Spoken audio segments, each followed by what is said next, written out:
Hey guys, just give me a few seconds to set up. Oh, hang on a minute. They're trying to tell me to disable certain comments.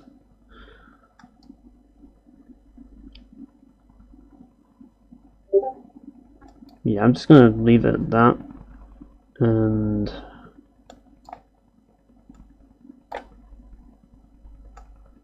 right, I need to pull the chat out. That's the most important thing.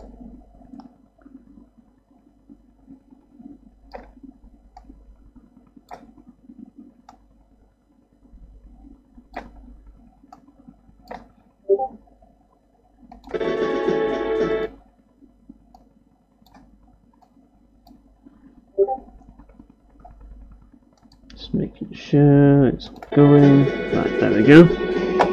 So, time to actually make some progress this time. Now, before I do much, well, I'm actually going to move while I do it.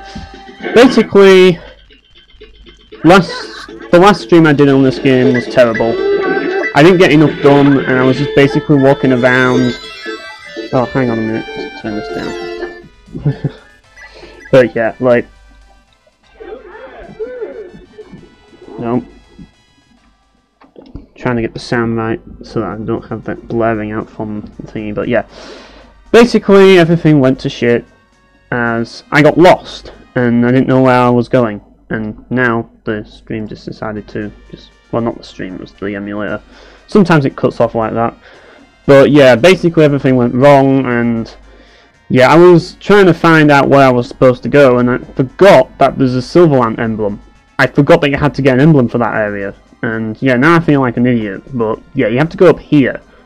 As you can see, there's a cave at the top here, so we have to go to that cave and get to Silverland. Now, I did try going to Silverland, and I got to Dulce, which is another town on the way there. But I got stoned by an enemy, and yeah, I had to walk all the way back because I didn't have enough healing items, and eventually I realised that you can use liquor bottles to heal stones, so I thought, well, I'll just use those.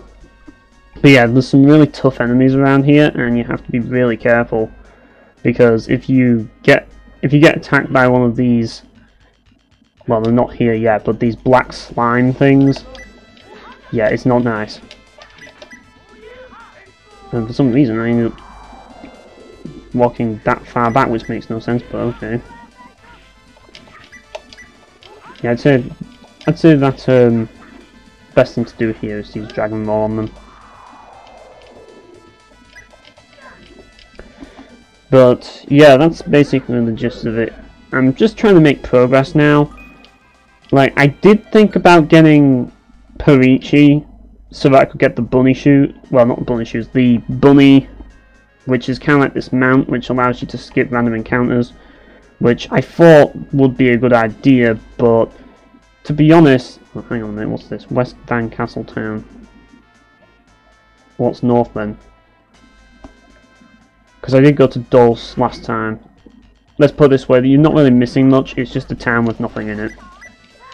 So yeah, I want to get to Silverland as quickly as possible, ideally. But yeah, these guys are stunning me, so it's very difficult to do that. But I think it's Dragon Ball. Yeah, Dragon Ball is the best way to deal with these enemies, at least from what I find. I mean, they tend to stun me a lot, which can be kind of annoying. What I want to know is, where's the accessory which allows me to use multiple attacks? I'm pretty sure there is one, where I can actually chain my moves and stuff.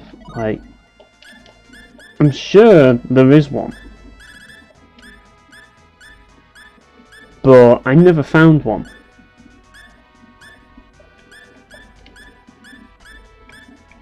Maybe there is one somewhere else and I don't know, but at the moment that's all I can really do. But there is an ability to chain moves and stuff. Oh, this just leads to nowhere. Oh, thanks for telling me. Yeah, that was kind of pointless. Oh well. You see that darker one over there? Yeah, that's not a nice one to fight. You don't want to fight that one.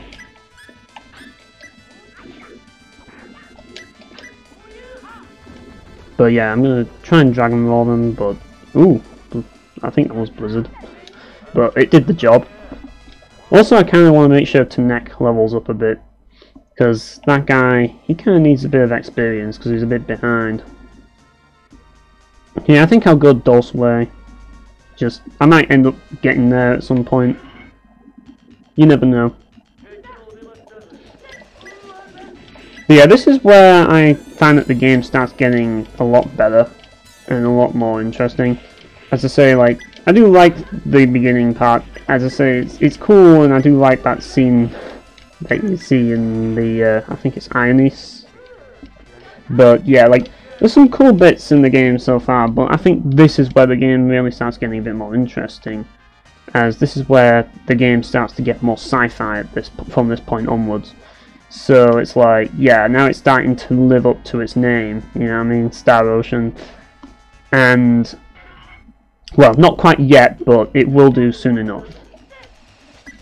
So, yeah, I do like what's coming up next, but quite frankly, I just want to get through this game, and I do want to do one of the bonus areas, because I really do like doing that bonus area, but I don't want to bother getting Perichi just simply because there's quite a lot you have to do to get the item that I want, which is the bunny.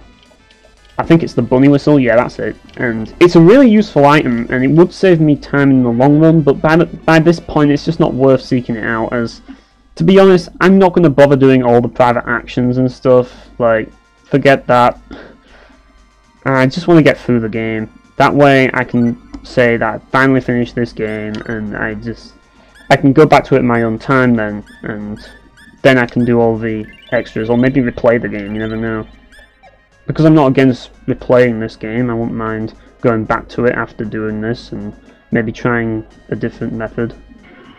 And yeah, there's some items there. But it's just that, while I'm streaming it, you know, I just want to get through it. That way I don't get lost, and yeah, as you can see, he's stoned now, which isn't good.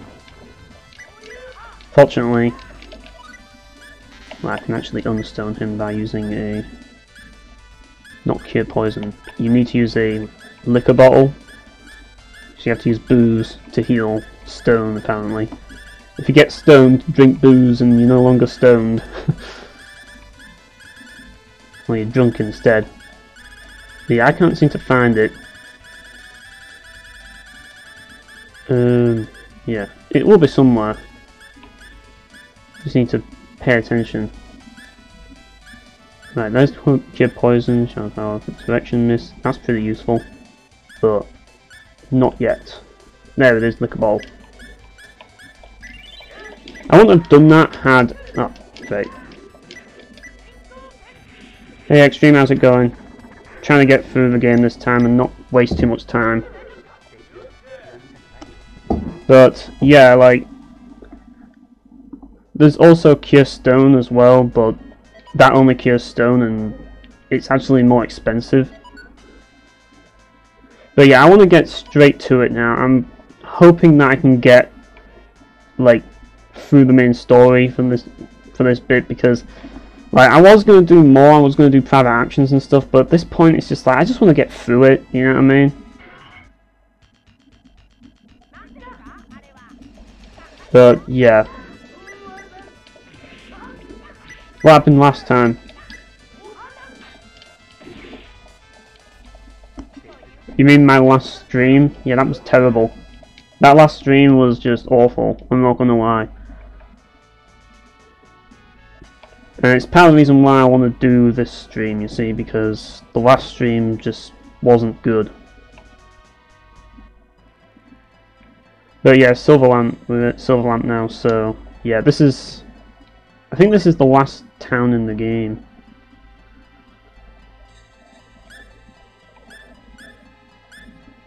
Oh, you're talking about what Biophoenix was up to?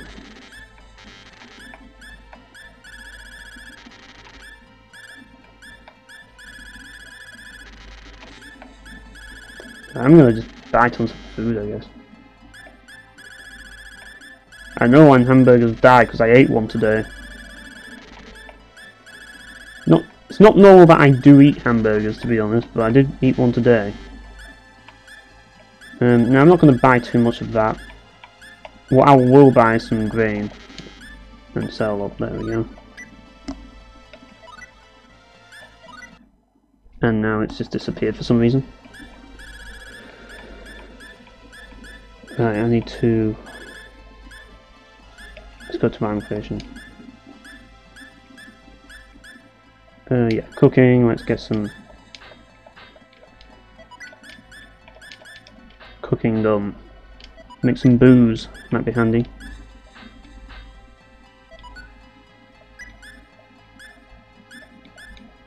But, yeah, ultimately, I suppose I don't really need to do this, but I just think, well, I might as well get some cooking done just so I can get some food, which saves me from having to do shit later on.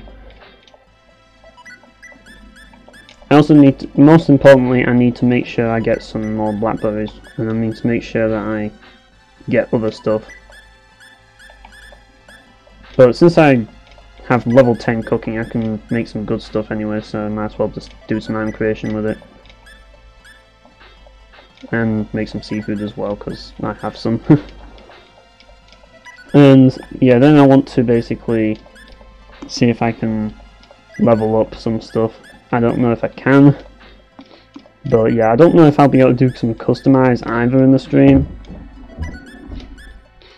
I'm probably going to see if I can get up other things for people like CS maybe, but I don't know.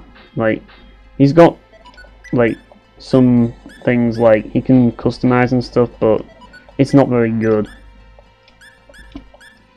But it's mainly to neck. I want to know what to neck can do.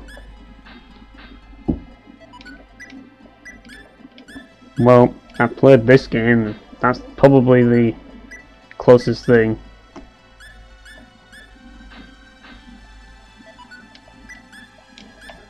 Right, so now I've just got to get the meat done. Apparently you make Chinese rice out of meat in this game.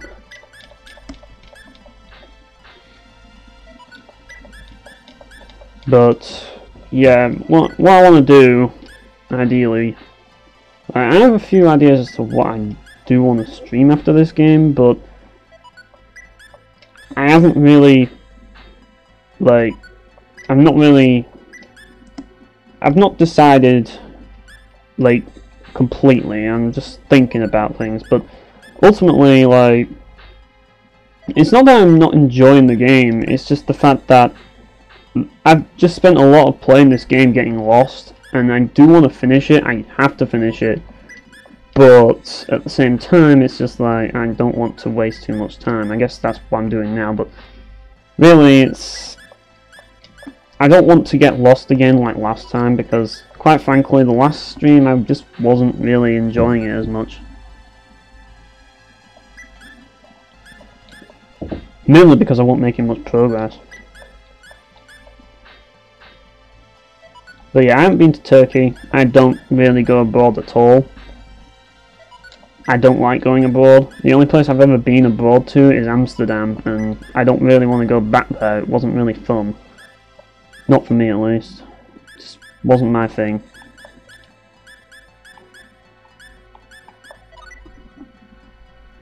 Having to go back, like, past all these bikes and shit, just not my cup of tea at all. Right, so what does he have? Right, Sears has... Right, forging is there. What else has he got? Workmanship. Dexterity to perform detailed handiwork. Right, what was the other one that he had? It's not aesthetic, which is spelt wrong. Item law? Well, I think that's his identifier, isn't it? It's not good eye. Well, I'll be able to find it when I see it. Is it forgery or smithing? I can't even remember. This is one of those games where you have to have a guide up at all times. Right, there's mineralogy there, so...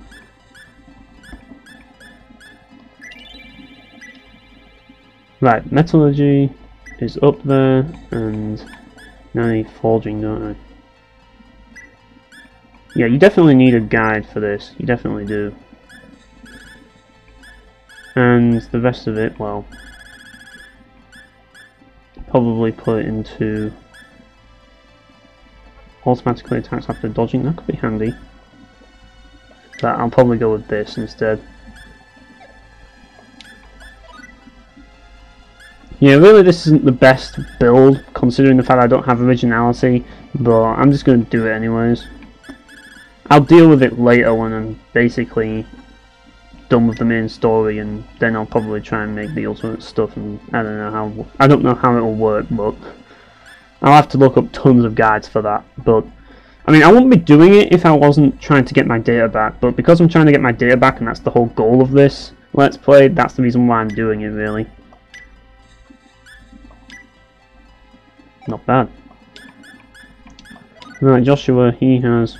I think he's maxed out on writing. Right, authoring, identify, compounding. Right, I guess really, since his authoring is just maxed out, we should really just go for effort. And patience and perseverance. There we go.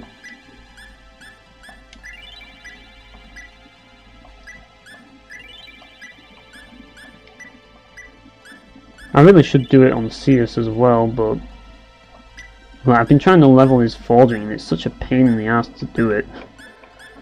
It really is. I could level up his writing more. Oh well. What I could do is level up his patience skill, and then I can write about it maybe, I don't know. I really actually should do that.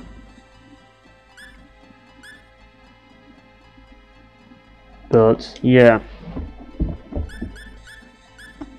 Let's go offer some shit. No, that's not actually what I needed to do, isn't it? Right, skill level up +2, what? Really? I don't have any pens anyway, so I can't really do that. But, yeah. Let's go and get some more items from the shop. Hopefully this is the regular item shop. Because I've got to make sure I've got plenty of shit. Right, I've got all that. Resurrect ball. Yeah, I think we've got all that. Night potion. This could be handy. I'll get a few of those. Right, so I've got all that. Got some skills here, apparently. But yeah, hopefully I can get all of this, and then I can just focus on getting through the game. Right, I already have that. Do I have the others? Let's try technique level 3.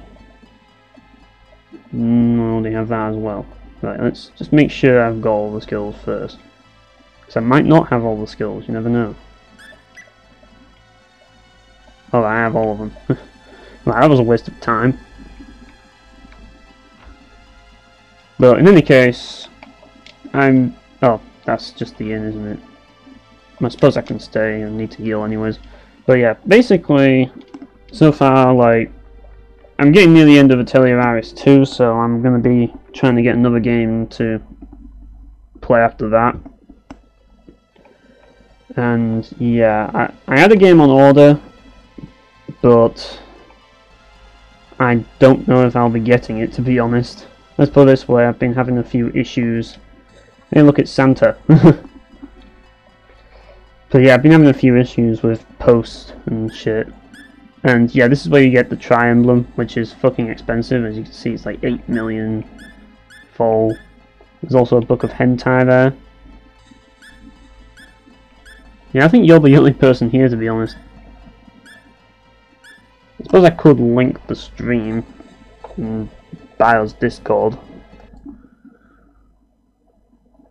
That way, somebody else can watch it.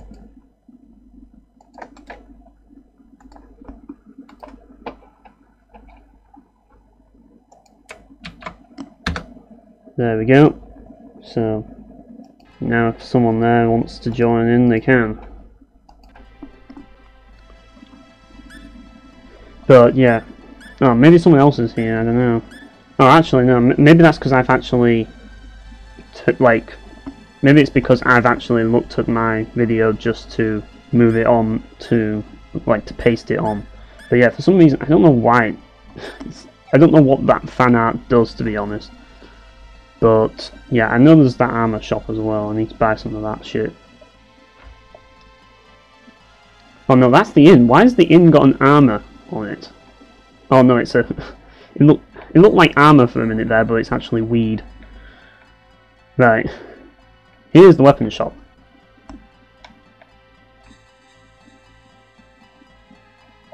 Well, it's filled with some weird stuff, but it's got hentai and shit in it, apparently.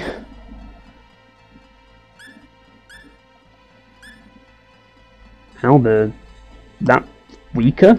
Really? Battle suit. That's apparently good. Cat suit. What the fuck? Right, silver greaves. I can get a couple of those. Is that really it? There's no good swords? Well, to be fair, I did actually get some pretty good weapons from the, bonus dungeons, so that's probably why. But yeah, I'm gonna sell up and buy some shit.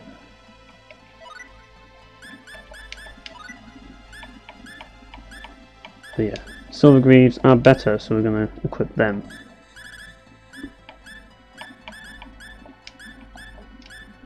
That way, everyone's happy. Right, battle suit, good. Hey, how's it going, Bossenberg? I'm trying to get through this game this time.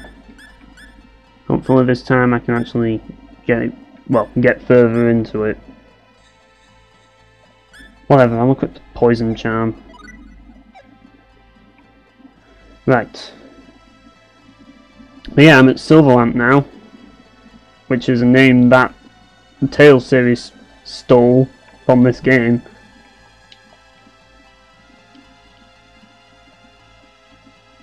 But yeah, Santa Claus is here. And guess what he's selling? Hentai! Santa's selling hentai.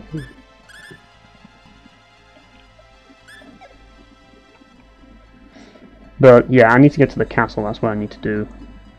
And talk to the king. Because in every JRPG you have to talk to the king. It's just custom in JRPGs. You have to talk to royalty. Actually, is there a JRPG where you don't get involved with royalty? That has royalty in it, that is. If there's royalty that's mentioned, usually you do get involved in royalty.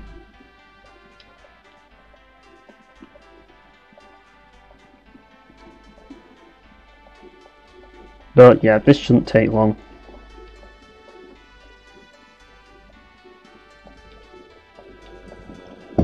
But yeah, yada yada yada. Pass through your royal family, we get it. But yeah, the Demon World, Deserted Island, yep, that's where we want to go.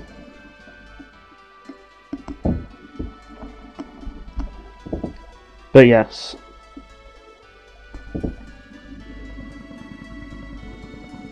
Oh right, did you now? That's good, thanks for doing that. Might make things a little bit more interesting, you never know.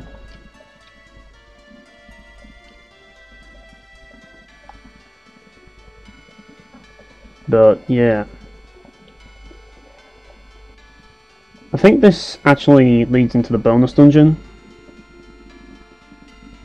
As the bonus dungeon in this game is pretty good. I do like the bonus dungeon, and it's kind of essential in some ways, because if you want to get a certain, if you want to get a certain character, you kind of have to do it. But, well, I have to do it, but you don't actually have to do it. It depends on a few things. But I'm probably going to do it. Yeah, that's probably the gist of it. Kingdom Hearts 3. And to be perfectly honest, at this point, I'm just wanting to get through the game. As I say, like, I want to get this game finished so I can get my data back ASAP. Mainly because, you know, I have time at this point, you know what I mean? But, like, I want to make sure that I can get it done while I have the time.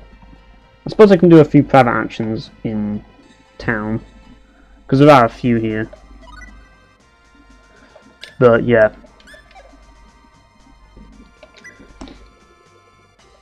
Let's do a private action, why not? Since we're in town. Because I think there are some private actions that you can do in here.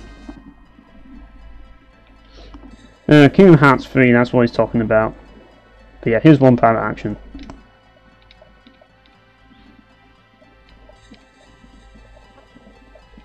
Oh, hang on.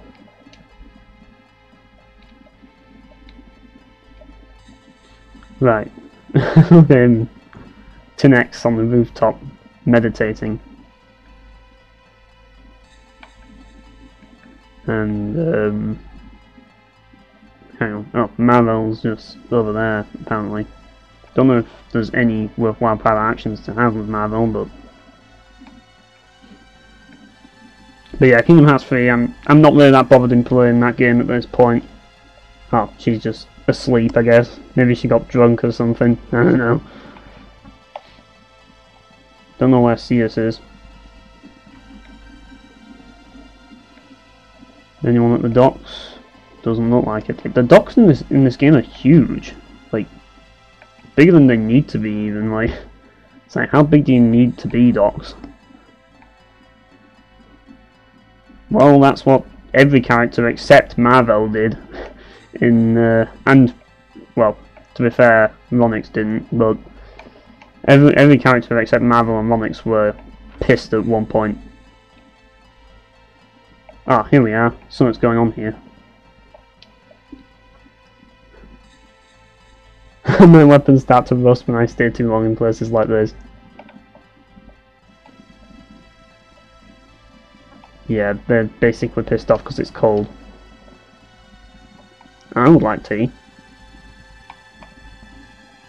And yeah, that's basically it. There doesn't seem to be anything going on there, and I guess there's really nothing yet that you can trigger, so yeah, I'm just going to leave town. Right. No more getting sidetracked now.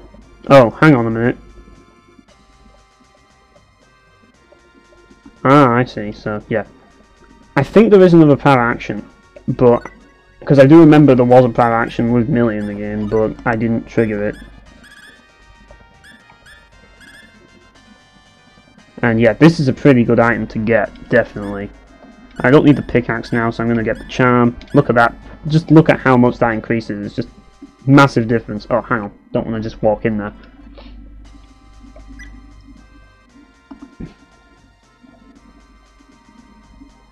Well, surely just one. Unless the time machine keeps breaking or something. Right, so alright, that's the same shit. I'm just seeing if there's anything different, because sometimes it can change things.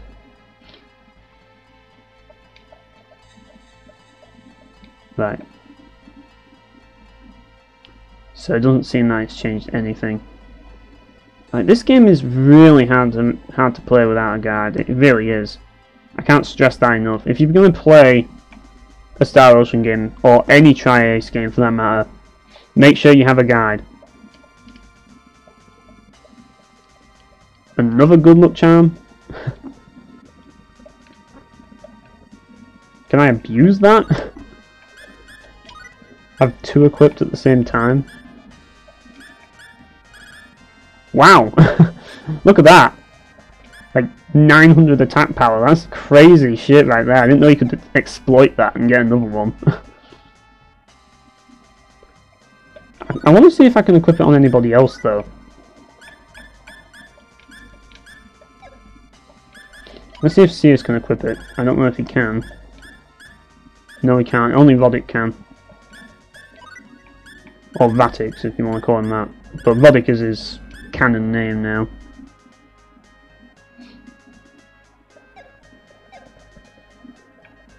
But yeah.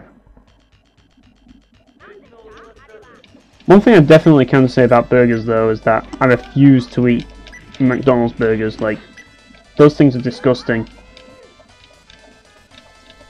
But I don't mind eating from like independent takeaways, because at least their burgers aren't like factory made or factory produced. You know, they're hand produced. You know what I mean?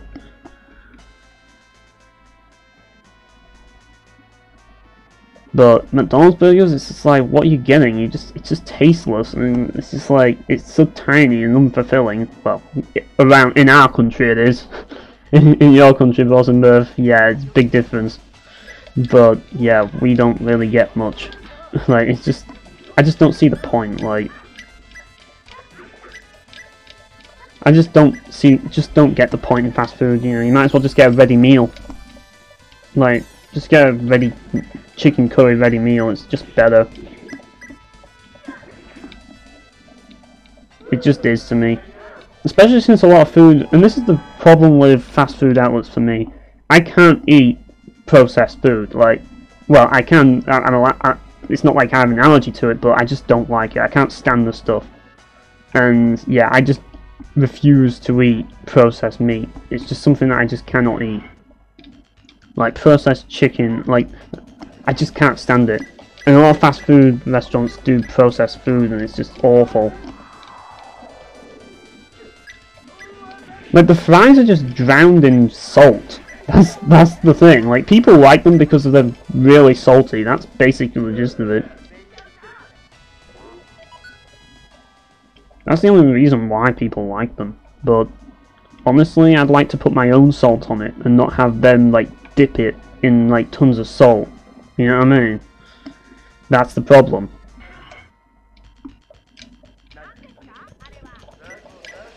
But yeah, I mean, sometimes I don't mind eating a burger as long as it's not naff like McDonald's or any fast food burger outlet for that matter. I'm just not a big fan of fast food at all, unless it's like an independent, like, takeaway. You know what I mean? Like your local takeaway, because they do them like they do it by hand and make it by hand. It's not like they get, like, everything is produced like in this, like, they have to do everything in a specific way. You know what I mean? Like, I just don't like it because they always try and cut costs at McDonald's and shit. The burgers are just tiny, and it's just like they don't have any taste because it's just like publishers for video games. That's basically what it is. You know, when you have these big companies, they will cut costs as much as they possibly can, and just, like, it's all marketing and all cost cutting. That's basically it, and that's basically what McDonald's and Burger King are. They're just basically just the same as publishers. You know what I mean? But yeah, I don't eat pizza at all because I don't like cheese, so yeah, I'm not gonna eat that either. What I like to eat is curry. Curries are hands down the best. Hands down. Like, when you eat out at a curry house, like, it's literally fine dining. You can't get better. But when it comes to pizza, no. Like, because one of my friends used to work at a pizza place, and, like, he said the pizzas there were just dreadful, and he worked at it, so yeah. And plus, like, I don't like it to begin with. But from what I've heard, fast food pizza isn't much better.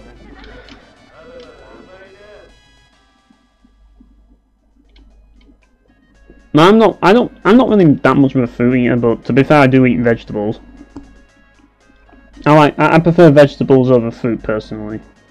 And like, if I have a choice between vegetables, fruit, and salad, I'll pick vegetables. Personally. But But yeah, usually I like to eat a lot of rice and stuff like that, and that's usually what I like to eat a lot of. Rice-based food and shit. Which is funny because Biophysics absolutely hates rice.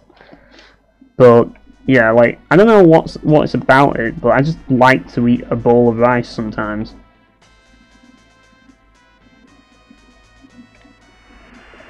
But yeah.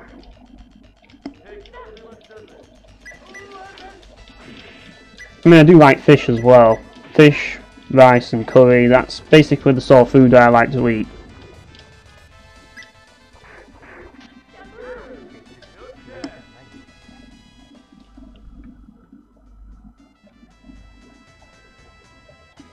But, yeah, anyways, now I need to go back to Van. Oh, hang on a minute, I'm going back too far, aren't I? I missed Van.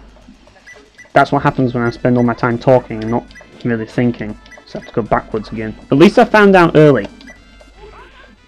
Alright. Got out of the way there, so... I mean, this isn't the only Star Ocean that's like this. And, to be honest, like... JRPG Gaming, he kind of asked me if I would do a stream on Star Ocean 2, and to be perfectly honest, I really don't want to stream Star Ocean 2, mainly because I know it's going to be worse than trying to get through this game, because, like, if you think this game's hard to get through without a guide, Star Ocean 2 is even worse. Like, at least this game makes the getting the characters simple. In Star Ocean 2, like, getting the characters is just so needlessly complicated, it's ridiculous. But I think it's pretty easy to get them in this game. Like, the only ones that are difficult to get are Tanek and Perichi. And the others, well, you either get one or the other, basically. Like, I got Seus, but you can also get Fear, and you can also get Ashley. So, yeah, you do have a bit of a choice there. Actually, I think you can get Fear and Seus, but I don't think you can get Fear if you have Ashley in the party, but I'm not sure. Regardless, I ended up getting Perichi because if you get Perichi in this game, you get the bunny whistle, which basically allows you to summon a bunny, which prevents you from taking, like, prevents you from random encounters. Yeah, that's the thing about Star Ocean 2, and when I first played it, I didn't even play it with a guide, and I missed so much. Well, I played it a little bit with a guide, but I just didn't read it closely enough, and I ended up missing so much. And that's the problem with Star Ocean 2 for me. Like, there's just too much looking at a guide to figure out what you're doing, and yeah. Whereas this game, it's not so bad. It's a short game, doesn't take too long, and it's not too complicated. You know what I mean? Even though it kind of is complicated, but I think all Tri-Ace games have some of that. Granted, Valve Profile 2 isn't too complicated, and a few others, but like Star Ocean wise, I'd say that aside from maybe, well, that's the thing, even 3 can be somewhat complicated, but 3 and 4 for the most part are pretty straightforward, but 1 and 2 are very complicated. And 6, like, not 6, Star Ocean 6. Like, Star Ocean 5, I don't think that's complicated either.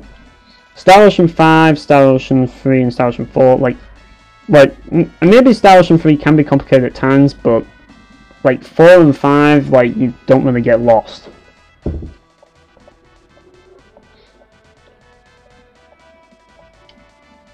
Right, so we have to go there again. Right, this is where you go to the Purgatorium. To be fair, it doesn't help the fact that I'm not paying attention to the dialogue, and you really have to in these old games. And that's part of the reason why I've been having a hard time. Actually, I should talk to this guy, because I think this guy has some good stuff, but I'm not sure. Right, make a bottle. Let's see if I've got max of everything. Yes, I have. Right. Time to go all the way back to the Purgatorium. But first, we have to do more battles. You see why I wanted to get Perichi, so I didn't have to deal with all the random encounters in the game. Yeah. Plus, another thing about it is that Star Ocean 1, at least in Star Ocean 1, the cutscenes, there's not that many cutscenes, and like there's a lot more action in this game than there is in Star Ocean 1. But I'm not saying there isn't action in Star Ocean 2, I mean, not Star Ocean 1, like Star Ocean 2. Like, that's not to say that there's no action in Star Ocean 2, it's just that Star Ocean 2 has a lot of cutscenes.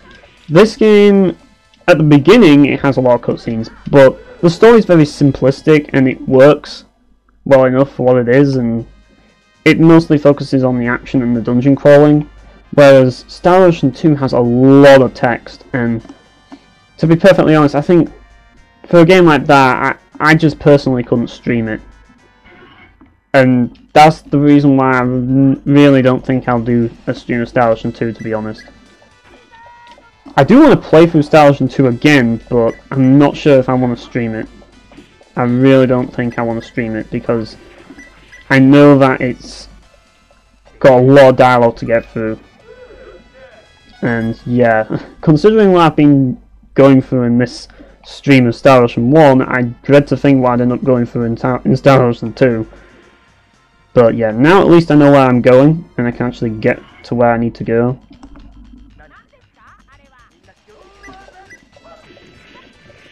Well, you won't see me playing a Genesis game unless I change my mind on Sega, that's for certain.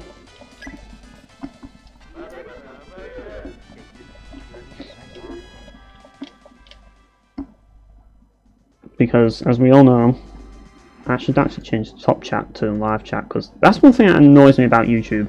Like this whole top chat where you don't see things that YouTube doesn't think it wants you to see. Speaking of which, another thing that YouTube's done is it's taken away like the automatic ability to like make Twitter notifications automatically, which I think is just weird. Why would you do that? You obviously just going to piss people off, but what would it accomplish? That's what I don't understand. It's like, it's almost as if they're trying to piss people off. At least to me, that's how it seems. Because how can you like take something away from people? It's like that. It's not the thing that pisses me off about YouTube, really. I mean, it's not a big deal to me. I mean, it'll be a big deal to our big channels, but the thing that annoys me the most is taking away the annotations.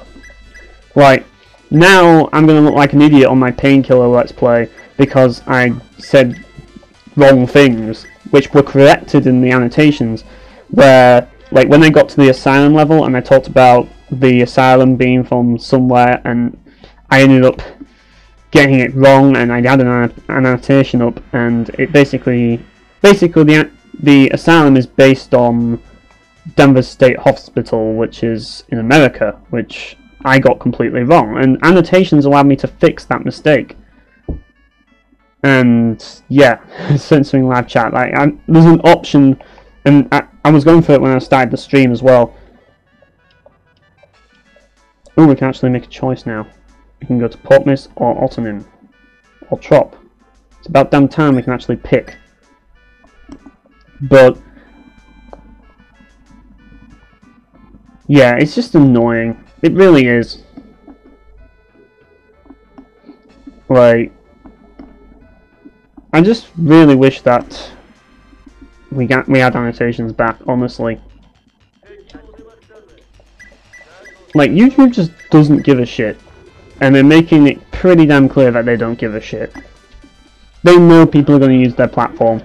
But what I don't understand is, what do they have to gain out of this? I understand what they have to gain out of getting rid of annotations, even though it's not really much. It's basically because of phones, but it's just like, well, just turn off annotations with phones. That's all you need to do. But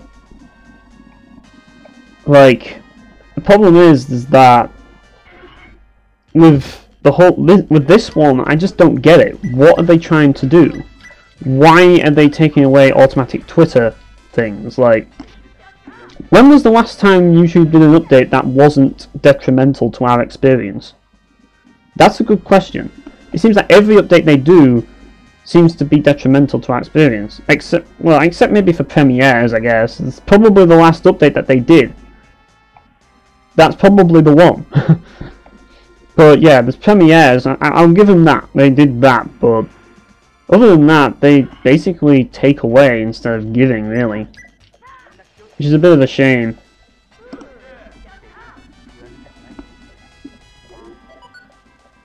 Maybe there is something else that I'm thinking of, but I just can't remember. Like, I just think it's just weird. Like, I don't get what YouTube's trying to do at all. I just don't understand why they would take away these features. What do they get out of it?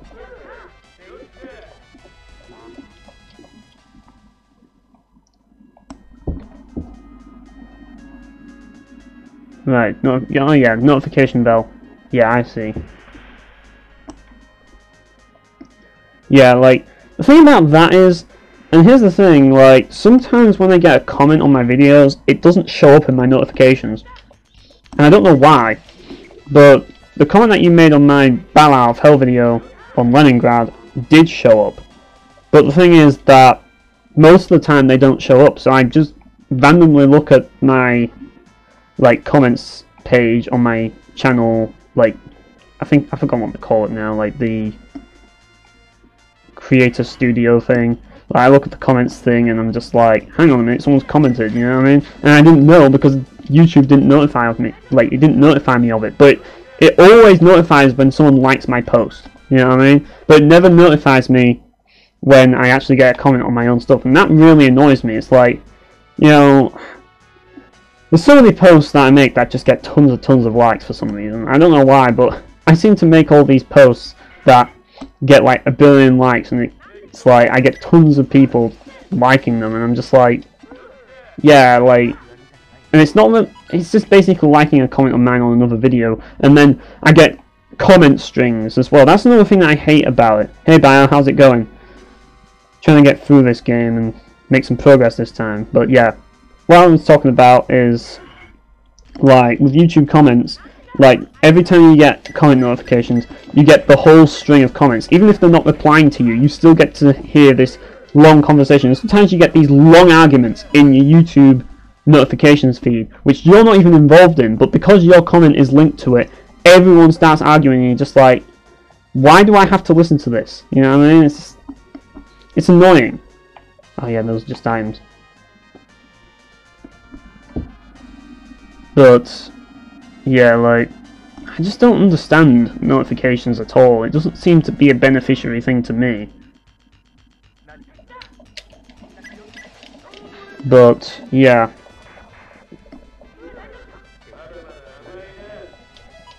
But yeah, like I said, everybody's probably playing Kingdom Hearts right now and shit like that, so I thought, well, this is the best time to stream because, like,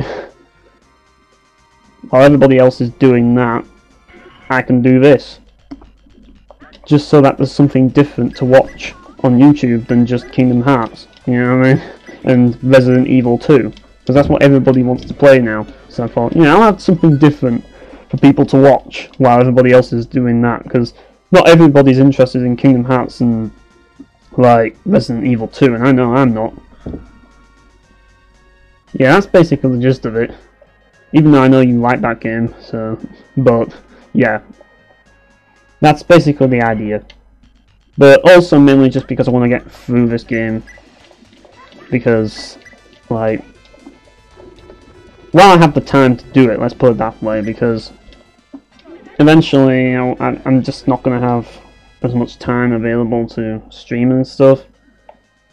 So, yeah, I want to get it done while I do have the time to do it.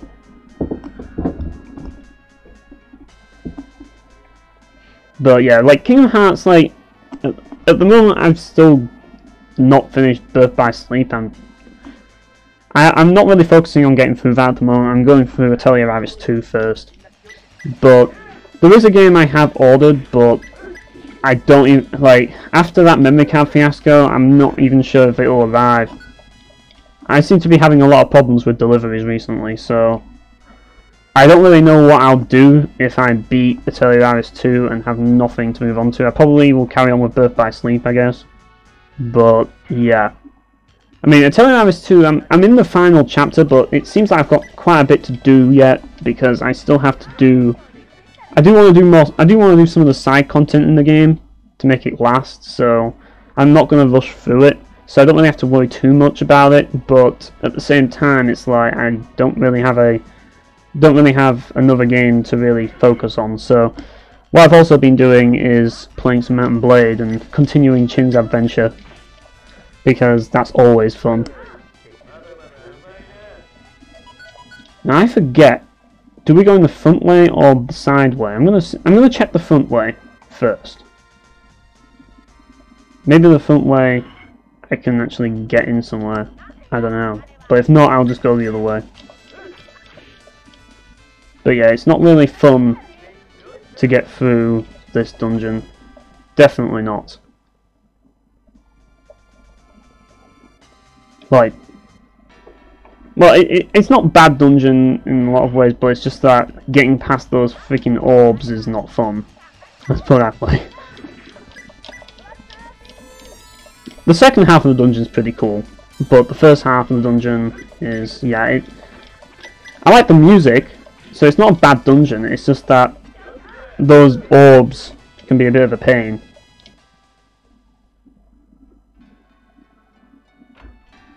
You're the only person playing Deception 3. Well, I could believe that, to be honest.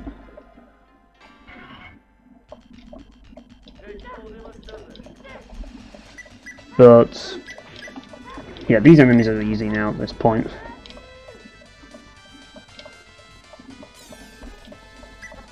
Hopefully I can level up to next so I can get his skills up.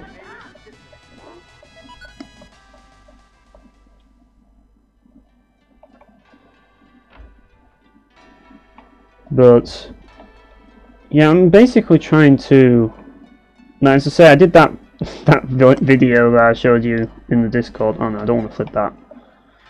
Right, I'm trying to see if I can maybe do something with that, and it's basically trying to practice with things, like adding audio clips to things, see if I can make something out of it. But yeah, that was my first attempt at doing, well, it wasn't really a YouTube poop video, but it was just my first attempt at messing with the audio, and it was something that I did want to do. But yeah, I've been spending most of the time just messing around with video footage, because I've been just trying to sort everything out, because it's been like, my video files are a mess, and because I record through OBS, I get FLV files, and the problem with that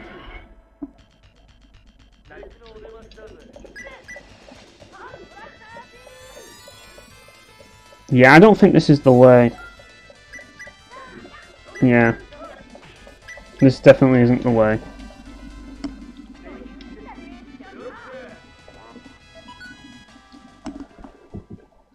Hopefully my internet isn't cutting out. But yeah, this is not the way. You have to go out the other way. Kind of thought I did, but I just wanted to try it, see if, just so I tried it and didn't go through the other way and then waste my time. But it turns out I wasted my time anyways. But at least I know that this is where I need to head now. Actually, what I want to do is see if Seus can actually use his smithing. Mineralogy, forging. Right, yeah. So that's level 9 now, is it? Right, so if I go to smithing, it's level 9, so I can do that with iron, and let's see what it makes. Dull saw grade. I really want to see if I can make something out of this, but doesn't seem like I can. Like, it really is hard to do smithing in this game, it really is. Oh, I made a long sword +1, so it's not all that bad, I guess. But yeah. Anyways, yeah, I'm gonna get back to it. I know there is a sword that you need to use the Orichalcomon, but yeah, that's something that I'll do in my own time, because I really don't want to have to go through that RNG on the stream.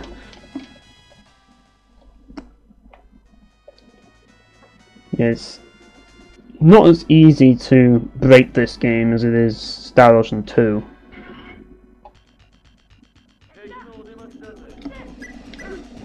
Like, the characters in this game have been changed in a lot in Star Ocean 1, so they look completely different.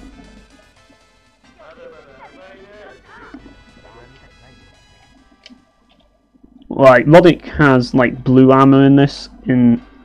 In Star Ocean 1, like, in Star Ocean First Departure, he has kind of, like, black and white armor, like, with a black, like, shirt underneath. And Seus, well, he's got a completely different design.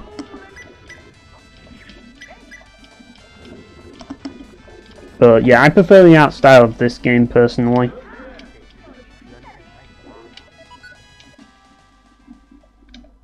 And yeah, Joshua has green hair in this game, whereas... oh, hang on a minute, this might be good. Resist ring. I don't actually remember this. Ooh, got some free XP. Nice. But yeah, I need to remember exactly where I needed to go. I'm guessing I'm going forward.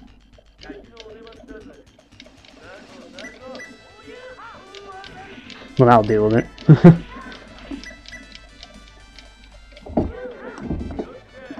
But yeah, I'm trying to remember where I went to get to the Inner Sanctum. Oh boy, here we go. My favourite part of this level. Yeah, this is the bit that annoys me. Yeah, this bit is a bit of a pain. It's not as much of a pain as the second to last dungeon in Star Ocean 3 though. Now that really is a pain. I remember someone actually did a video and they said that Triace really makes some of the most annoying dungeons ever. And to be perfectly honest, as much as I like Triace, he is right. Like, Triace do make some pretty irritating dungeons at times, but at least they're memorable because of that. But I don't think all of their dungeons are terrible, and I don't really think the dungeons themselves are terrible, it's just that some of them can be quite annoying. But Star Ocean 3 takes the cake. That game has some of the most annoying dungeons ever. I mean, a lot of people know about the final... well, not the final dungeon, the dungeon before the final dungeon. That dungeon is dreadful. But I think there's worse in that game. Like, the dungeon at the end of Disc 1, that's the worst dungeon in Star Ocean 3, hands down. That place is literally a nightmare. So this game's dungeons are nothing in comparison to that, like...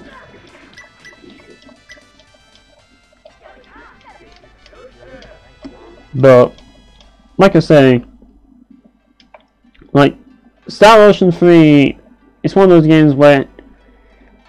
well, I haven't played Tales of Legendia, but a lot of people say this about Tales of Legendia, and basically it's got great music, but everything else, like, well, I don't think the story's that bad in Star Ocean 3. A lot of people do, but I don't. But the gameplay is absolute ass in Star Ocean 3, and some of the dungeons are a pain in the ass as well, and yeah, there's a lot of issues that I have with the game.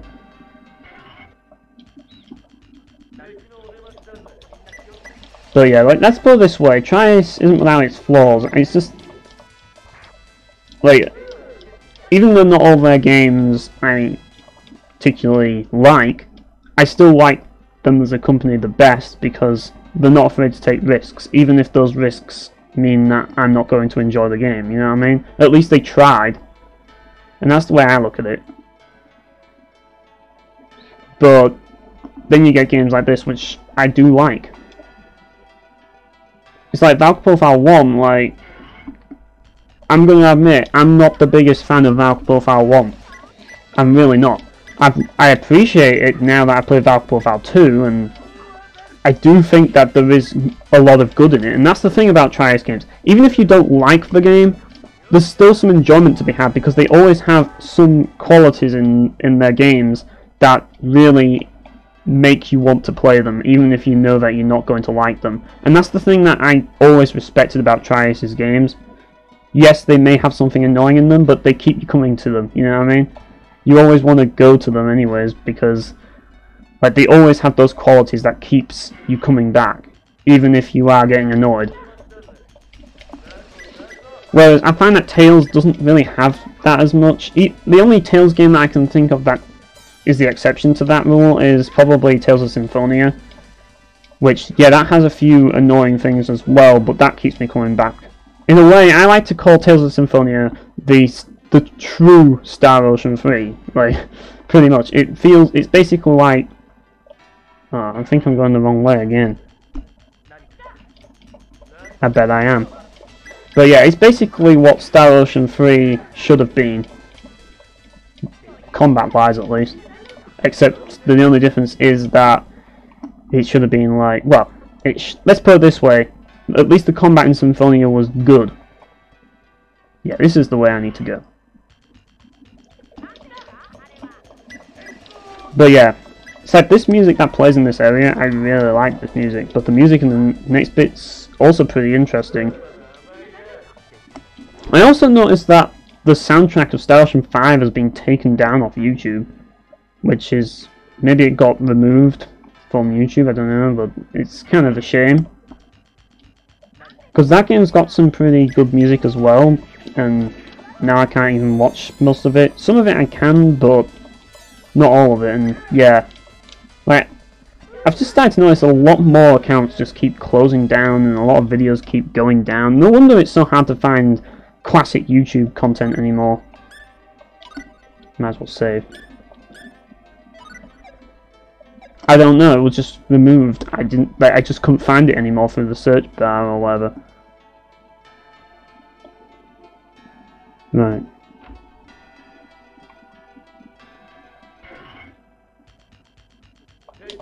Trying to remember now which way, left or right. I'll probably pick the wrong way knowing my luck. But yeah, it's a bit of a shame. Yeah, that's the thing, it was removed, definitely removed.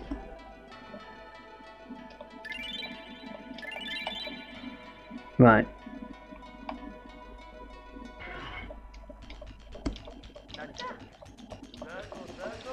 More of these pink soldiers.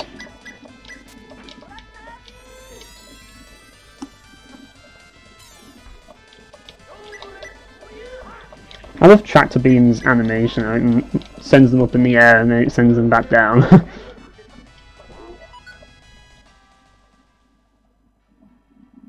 But yeah, as for the lag extreme, I don't know. Maybe it's the connection. Oh, not the freaking balls of doom. Yeah, here they try to magnetize to you. I hope I got the blue one. Nope. Now we have to go and fight this random encounter because of that. And it's Nicolas Cage's favourite enemy that we have to fight.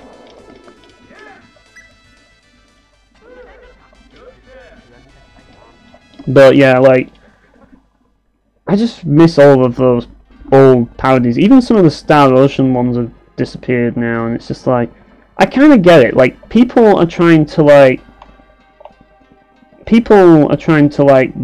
go further with YouTube, and I'm the same. Like, we all used to make that content, you know what I mean? Even though I didn't make as good content, but it's just like now it's kind of come to the point where that content isn't accepted anymore, and nobody does it.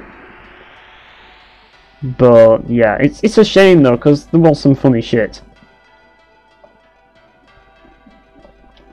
I mean, the thing about it is that everybody sees YouTube as this career and this big ego thing, but really sometimes it's just like, it used to be about just sharing shit like funny shit and just basically just having a laugh. It's like, let's just share some memes or share some like funny parodies and stuff. which was all, it wasn't really anything serious, we were just having a bit of fun. But yeah, this is where the sci-fi shit starts. This is where it starts to get more sci-fi, as you can see. Now the game's finally living up to its name. It's finally a Star Ocean game because we have the Inner Sanctum, which is futuristic. So yeah, this part reminds me of Chrono Trigger a little bit. So basically the gist of it is, like, we've been sent to investigate this place and it's been sealed off for so many years, and now we'll walk into it and we've found out that there's ancient technology for some reason. Now what could this possibly be?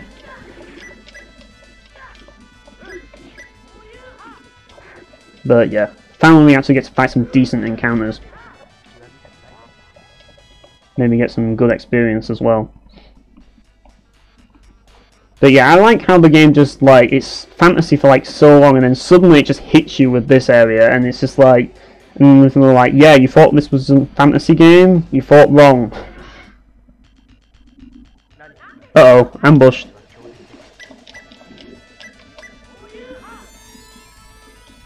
Yeah, to be honest, tractor beam isn't really the most handy move to do. Right, I'm gonna just get rid of him. Right. Should be able to kill him with just regular attacks. Oh, completely missed him. And his air slash is supposed to be really fast as well. Like, it's not like Claude's air slash in Star Ocean 2, which that's a pretty slow air slash. Do I have to do something up here first? I have a feeling that that's supposed to go down there. But I can't seem to get down through that doorway yet.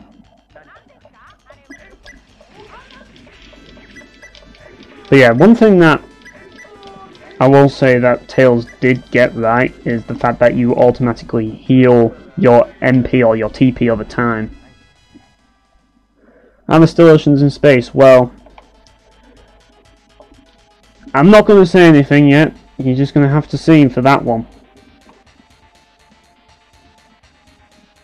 You'll have, let's put it this way, you'll have to wait and see because it's spoilery shit. I'm not going to get into that yet.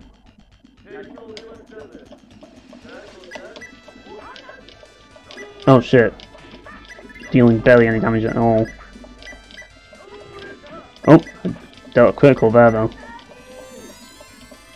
Does this actually heal them or... No, it damages them. Good. Right.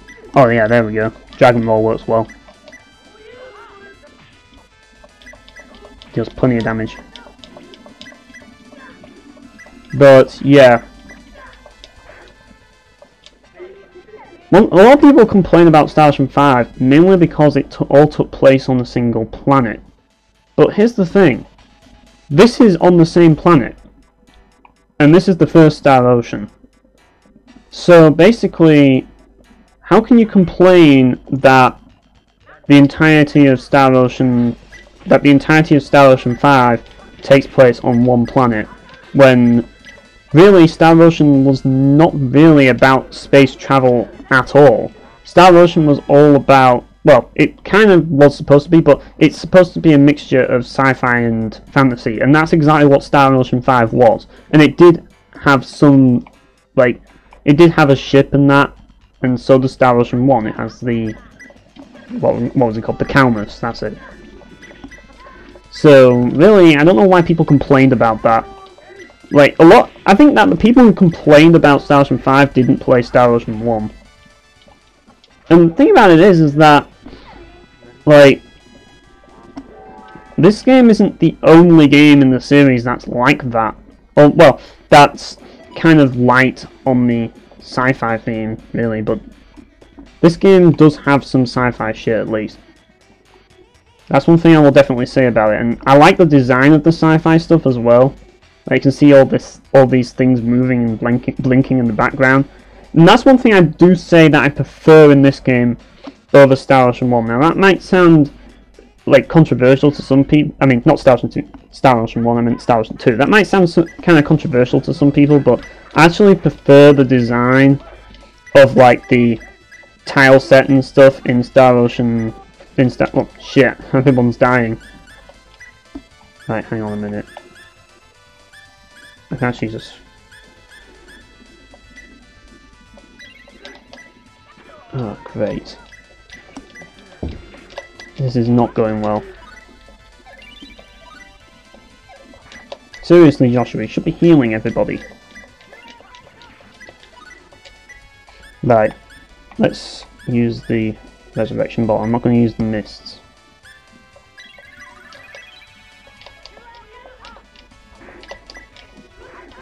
Why are you shooting the freaking thing over there? Like, seriously. Yeah, pretty much. Well, actually, no, they expect it to be more like Star Ocean 3. That's what it's all about. Like, Star Ocean 3 is the big, like, the game that everybody talks about, believe it or not. A lot of people think that it's Star Ocean 2 that is the big Star Ocean game that everybody likes. I mean, Star Ocean 2, a lot of people started with Star Ocean 2, but most people started with Star Ocean 3. Star Ocean 3 is the big one.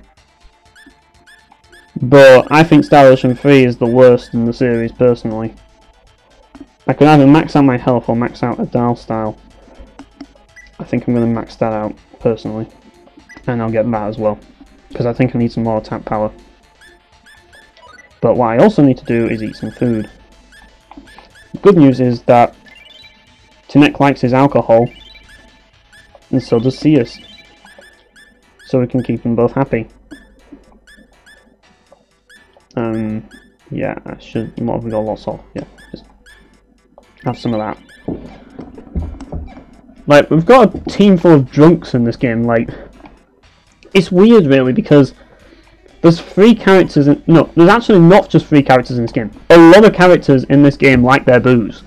They really do. Hence the reason why they all get pissed at one point. But I find that kind of amusing because it's just like...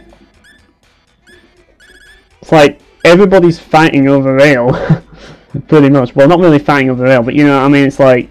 If you could imagine all the characters in this game fighting over ale if they had to. If they were on a deserted island and there was just one kind of booze left, there'd be a huge fight. Let's put it that way. Right, I don't want to give it to Ratix, he's got the charms, so he'll be alright. Right, what does this one do? Magic damage by 9 out of 10 has a 30% chance of breaking. We don't need that. I'll give it, I think it's to Joshua. Mirror Talisman, maximum HP. Fairy Ring. That could be handy. And you can have the maximum HP thing. And as for you, you can have the stun half. Yeah, that should do. And I probably should heal up as well. Yep, there you go. Now you've got as much health as Ratix. So now you can be on the front row and not die. But yeah. Now I'm lost, because I forgot which way I came in. Well, Sonic 06 is a different kettle of fish. But Star Ocean 3, like... Star Ocean 3 at launch was terribly glitchy. Like, I swear most of the work put into Star Ocean 3 was bug fixing. Like, honestly, I think the game was so buggy that they spent most of their time fixing the bugs, not enough time fixing the awful combat system. That's what I think, personally. Oh, hang on. What's that? Is that for... And here's the problem with Joshua. The one problem is, he has this feather accessory. And I love this. It says, a memento ring of her parents. And he's called Joshua. And this is an accessory exclusive for Joshua. And it says, a memento ring of her parents. Yeah. Reduces all damage to 0, but the wearer will always be dizzy. What? Okay. Right. But that's better. Look really shitty. Yeah, Sonic is not for me, definitely. You won't see me playing a Sonic game, that's for certain. Even if I was to play a Sega game, it would not be a Sonic game, I can tell you that for a fact. I'm not touching that series. I refuse. Like, I don't like Sonic as a character. It's the same reason why I don't like Zidane from Final Fantasy IX as a character. The same sort of thing. And here's a little glitch here. Even though you stood above the treasure box, it still thinks the treasure box is there, so there's kind of like a wall there where the treasure box is, which is kind of funny. Like they added like a collision thing there, so that when you walk into it, it like blocks the way. It's a bit of an oversight from the developers, but yeah, I think it's funny though. Well, I think Zidane's more fleshed out than Sonic. That's one thing I will say. Like, he is an RPG character after all, so it's kind of expected that he would be.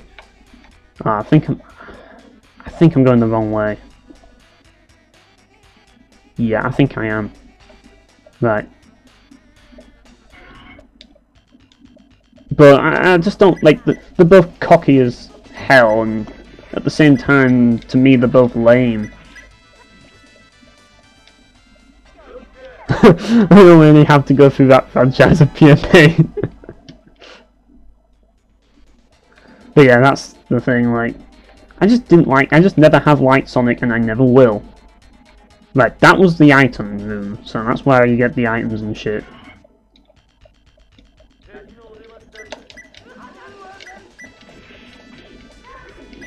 Just wanted to make sure that I know where I'm going. Going through that item room was probably a bad idea because it ended up making me get lost. But yeah, now Roddick hits like a truck, like damn. Those charms are really broken on him. Right, this is why I wasn't seeing this area here. That's why I ended up fucking up.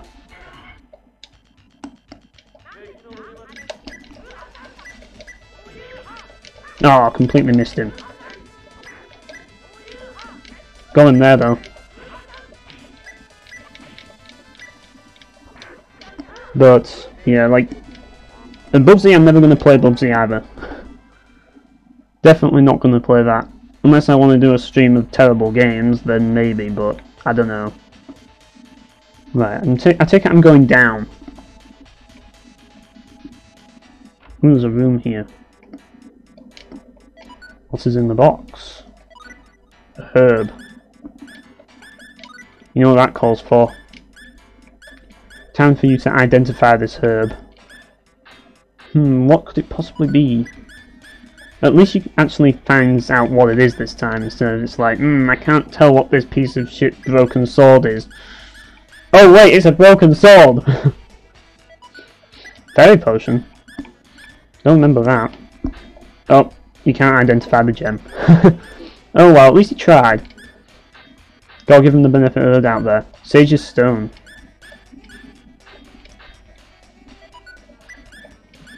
Right. There's longsword. Right, what's this item? Fruit pot. Nice. Bubble potion. It's like an aero bar if you drink it. But yeah, I really want to see if I can get... Right, he's got this. Right. Aesthetic.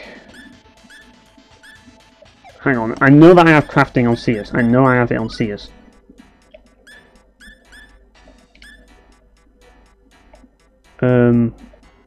Crafting.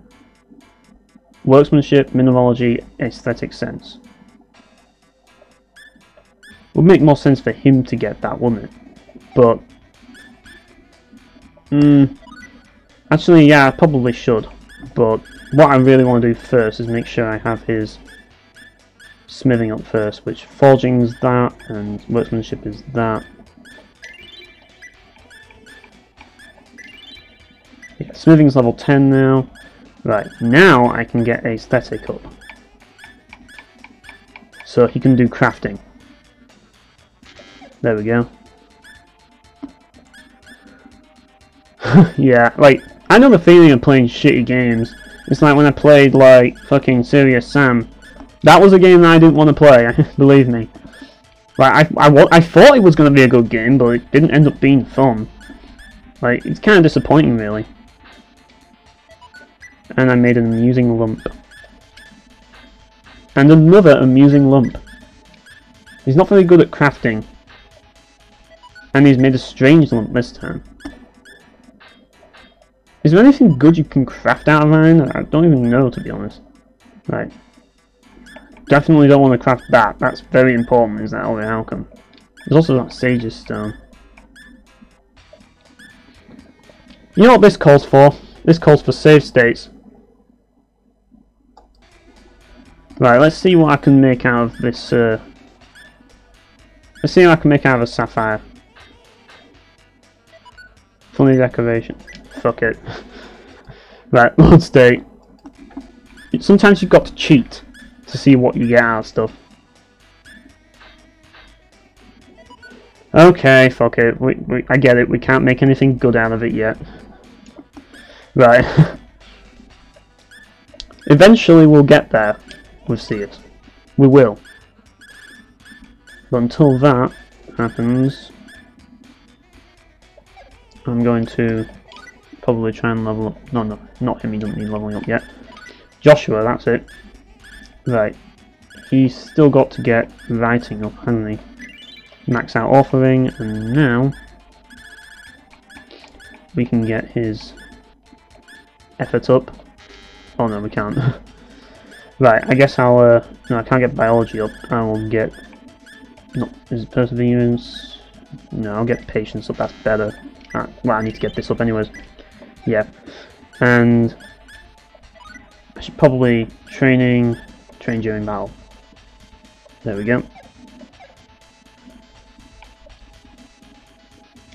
Right, now that we've got that sorted out, there's a room which we can't get into, unfortunately. But there is a save point, which is nice. Going to take advantage of that. Right. Hopefully he can still heal me. I hope he definitely can. Well, I hope he can.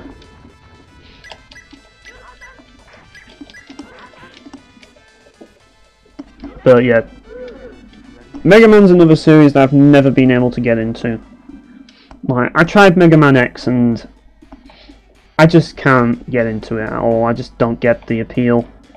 Like, maybe people like it because, like, there's transformations and stuff, but I just think it's one of those games that's just designed to be hard, and that's it, really. And yeah, like, I just can't get into that. Like, the bosses, like, roll up in the air and you have to shoot them in the air by constantly wall jumping and then just shooting them. I'm just like, can't I just aim upwards and shoot them upwards like in Metroid?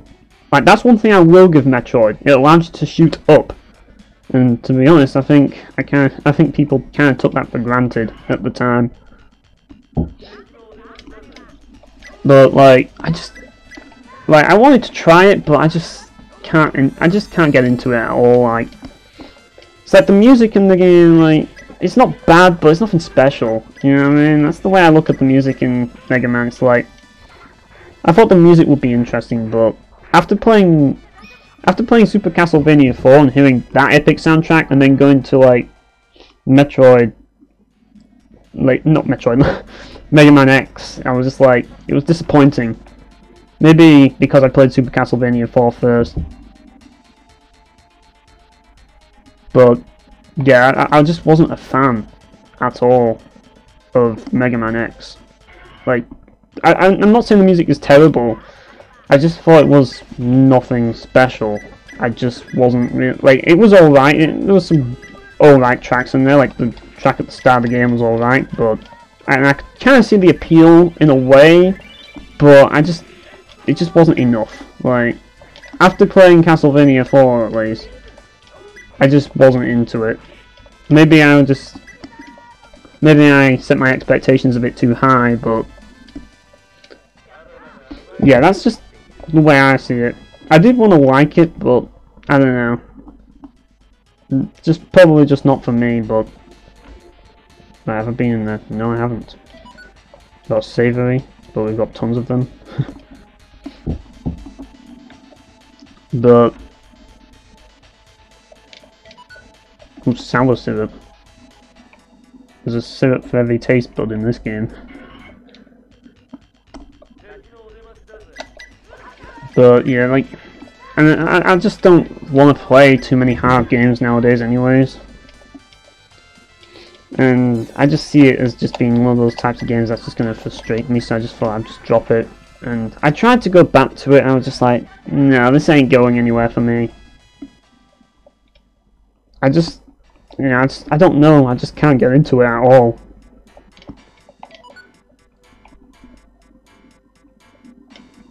But like I say, I don't think the soundtrack's bad. I think the soundtrack does have appeal, but I don't think it's as good as people make it out to be. Like, Castlevania is just on a whole other level to me. But like, that's the thing about Capcom. Like, Capcom and Konami are very similar. I was never really brought up on them, really. And they made a lot of games I never really was brought up on. And I always wanted to try, like, Mega Man and Castlevania. And I tried Castlevania, loved it, and got hooked. But then I tried Mega Man and I'm like, what's this? Like, I'm just not into it at all. There's tons of items here. Don't know if these control consoles are... Oh, security card required.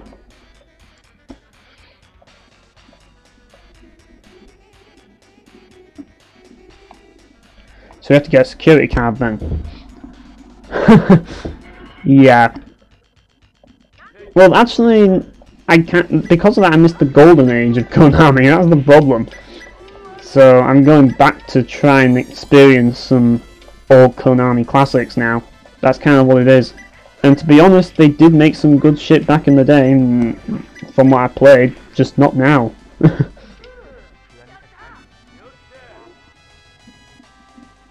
Oh, happy console gaming, yeah.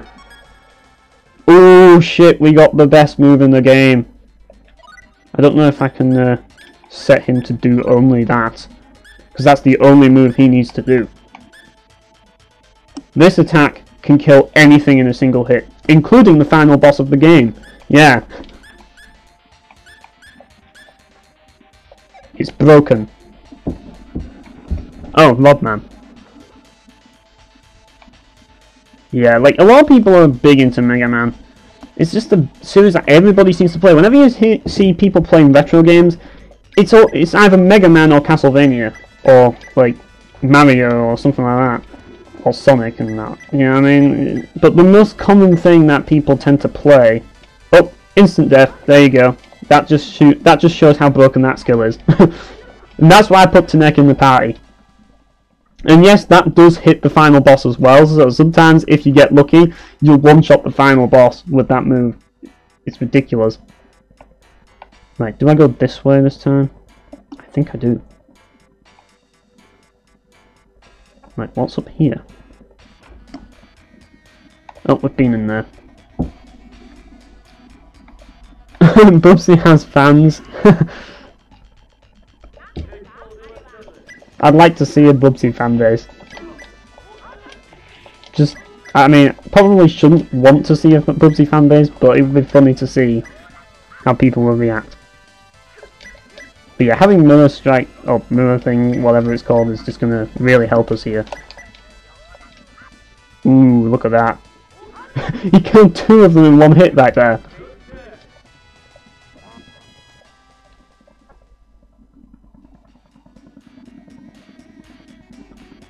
Like, why? Why would you be a fan of that series? I just don't get it. Right, I guess that's what you need the security thing for. Oh, what's this? Oh! So you press that to open the door, I see. Right.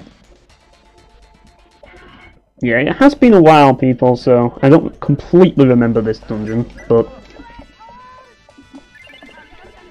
I do think it's a pretty cool one though, because of the whole all the tech and shit. Maybe the Bubsy fans are internet trolls. Probably just wanting to like mess with people and say, oh, like I like this game. Either that or they're just hipsters. It's like Bubsy's my favorite game of all time. And it's just like, okay. Ooh, Earthquake. That's pretty decent. I should probably get rid of Tractor Beam and replace it with Earthquake because Earthquake's actually good.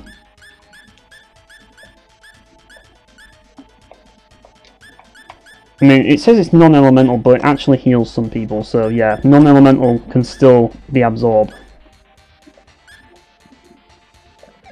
But yeah, I should also,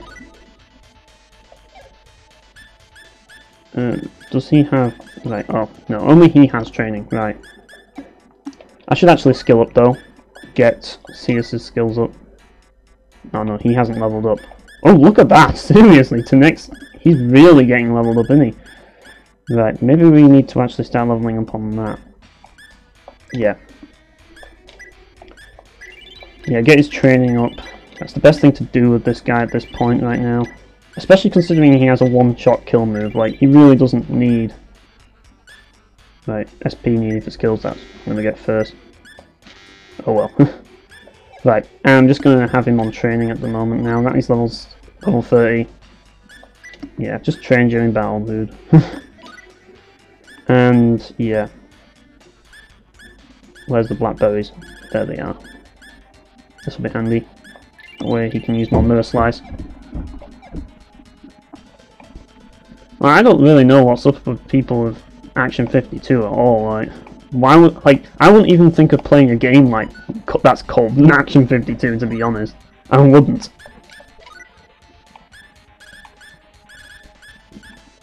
Right, Talisman, yeah, that's pretty handy. Actually, the mental ring would probably be better on him, but yeah. Well, no, you can have that. I'm gonna give him the mental ring because I think that'll be handy for Tanek. That way he can use his mirror thing, and yeah, he can kick ass with it. Some weird catwalk there.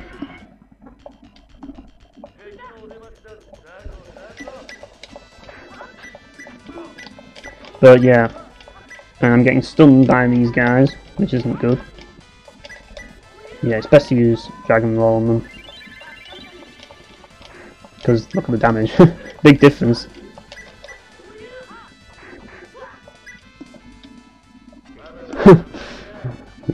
Genesis did not intend don't.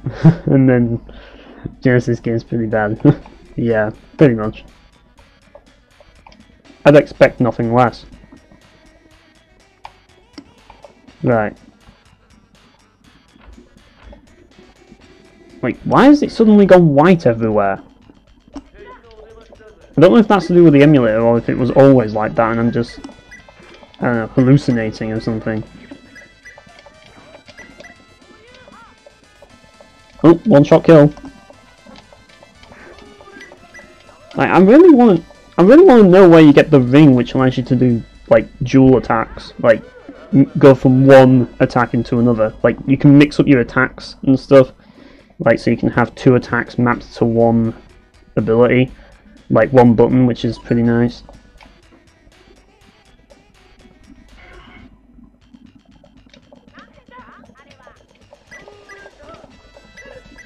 But also, like, considering the fact that, like, the NES is an older console than the Genesis, like, it's a bit of an unfair matchup, really. Ooh, Earthquake. And they get hit by giant boulders. It looks more like Rock Slide than Earthquake to me. It looks more like Stone Rain, which is a move in Star Ocean 2. Maybe it's the translation, I don't know, maybe it's DJAP. Maybe they're calling it something different. Right, so... Don't tell me I've got lost again.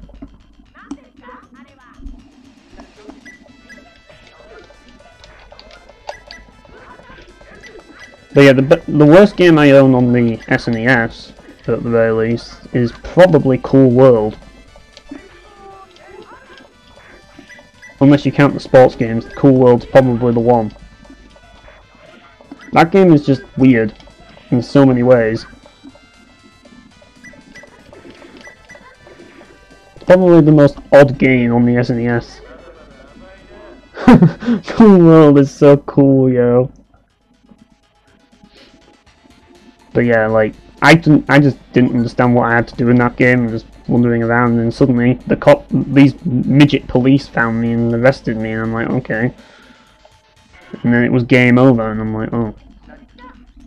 I got in a bundle, and part of the bundle had some sports games and Cool World in it, and it also had a tennis game in it. Yeah, well, that is a sports game. But yeah, I did get some other ones, and they're also all American copies as well. So I basically used the converter to play them. But it was cheap when I got them, so yeah, it was. I just couldn't turn down that deal, so I decided to get it because there were some decent games in it. It looks like I pressed a switch, which might change a few things. Oh, hang on a minute. Right, there we go. So yeah, that's how I got it. And if you want to know how I got Eternal Quest, well, honestly, I found it in a computer shop, and I thought, okay, it was like dirt cheap, and I thought, I'll give it a try. Biggest regret of my life. Actually, no, the biggest regret of my life was buying Kingdom Come Deliverance. That was the biggest regret of my life, because at least Eternal Quest was only £2. Kingdom Come Deliverance was 40 quid.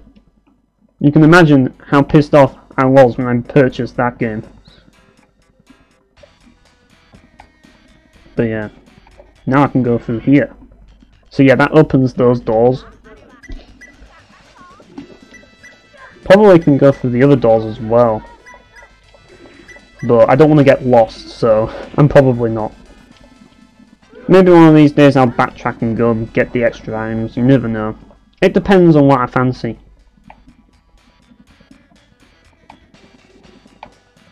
But, like I said, I'm going to focus on getting through. So it hasn't opened all the doors, I see. That's their game, is it? Right, so. More Earthquake. Nice.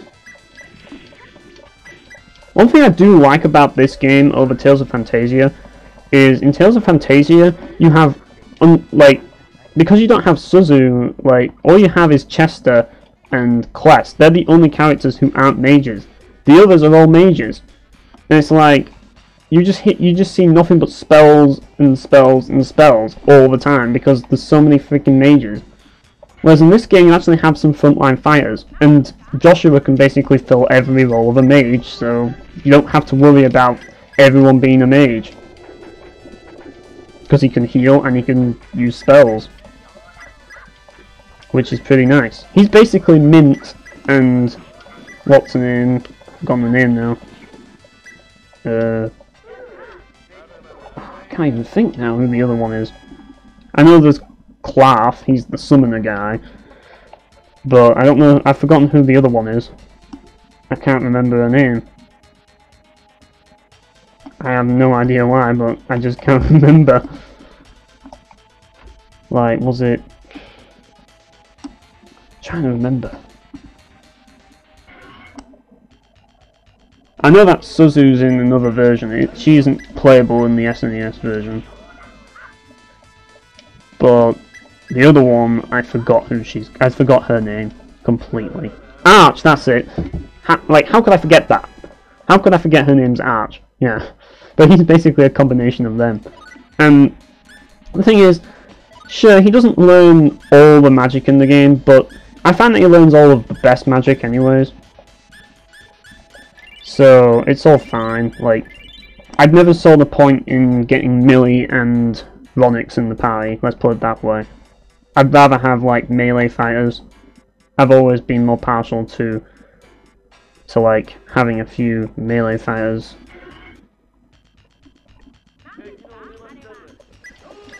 But, yeah. I think the whole idea of Action 52 was that it was all about getting as many games as possible, even though they're shit. You know what I mean? Just like, let's put quantity over quality, you know what I mean? that was the idea. And like, I think in theory Action 52 was actually a good idea, but in practice it wasn't. Like, having like loads and loads of mediocre games, well, that's the thing, they weren't mediocre, they were garbage. Like, having a load of mediocre games in one package isn't a bad idea. Like for example, if you bought a kid a Christmas present and they got Action 52, I mean, they'd be pissed off, but the thing about it is that in theory it's like they'd have a lot of games to play. So that's kind of the appeal in a way, and it was kind of like trying to capitalize that. You know what I mean? Like having loads of games to keep kids busy so parents would buy the games, and you know, that was kind of the idea of it, but it just didn't work.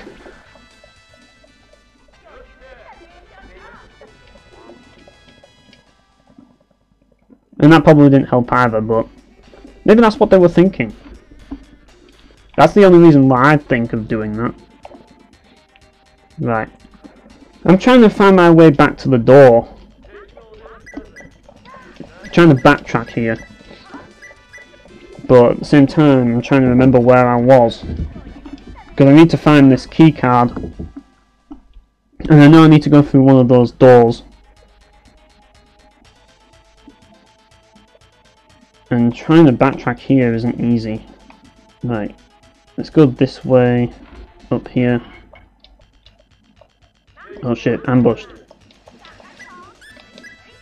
Hopefully he don't stun me. And he stunned me. Great, thanks for that. Oh! At least we pulled it off. Nice. Gotcha.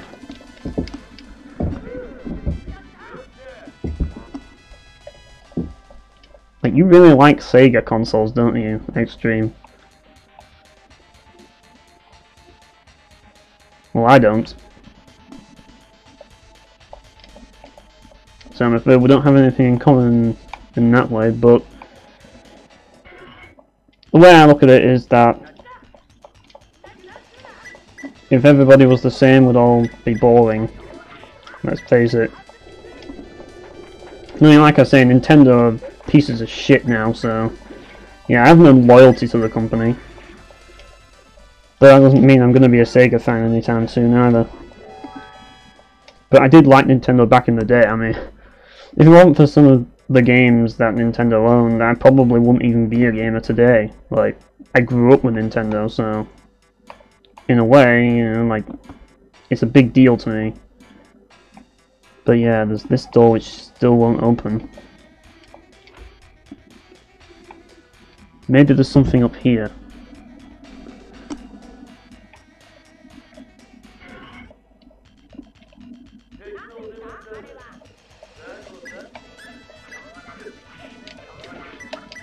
Right. Yeah, that mirror slice skill really helps a lot. Really makes a huge difference. So does Earthquake as well. Like, Tanek and freaking Joshua are just killing it now. I love, like, when CS is stunned. Like his stun pose. We'll see if there's anything to do with experience. Max out that, definitely. And yeah, get mental training. And counterattack. Yeah, that's the idea. I'm just going to max out Ratix on combat shit. And yeah, for you, I'm going to give you perseverance. And effort. There you go. Right, for you, I don't know if you've actually got it yet. Oh yeah, there we are. You can have some more aesthetic. And Joshua, you can get some more biology because I think you're going to need some. And yeah, that should do. Right, let's go up the stairs and carry on. Oh look, there's all those switches over there, great. That looks like fun.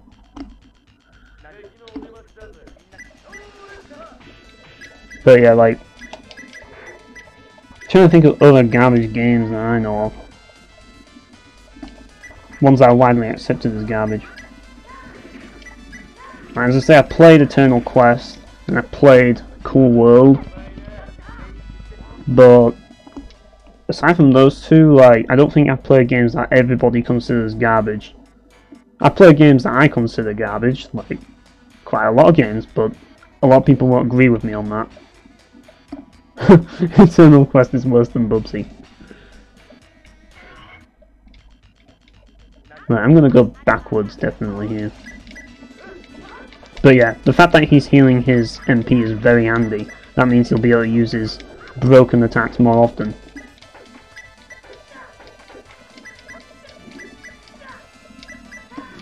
Yeah, I'm just gonna keep slashing in.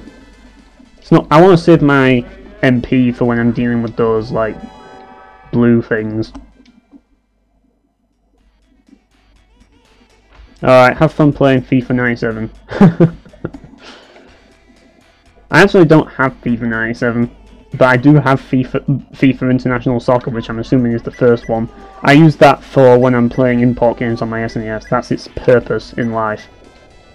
That's basically what it's been. That's what it exists to do.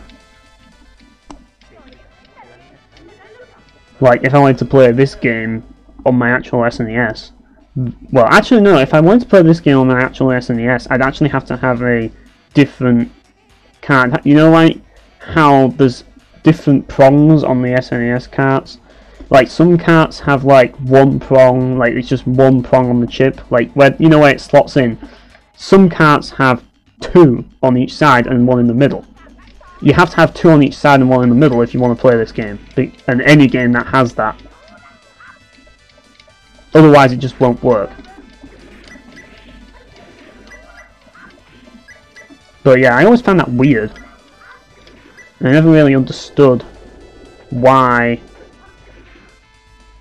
I never understood why, like, that happened. Like, why they have different chips. Maybe there's some more to it, but I don't know. I'd like to know about that, to be honest. Right. Is there a doorway around here that has... Like, that's the exit to the area. What's up here? That's what I want to know. Is there anything of interest around here? That's the question. You can only try, you know what I mean? You see if you can actually find things out.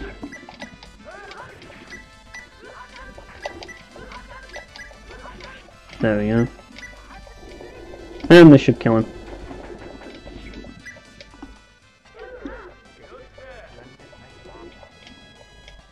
But yeah, like, another thing is that, like,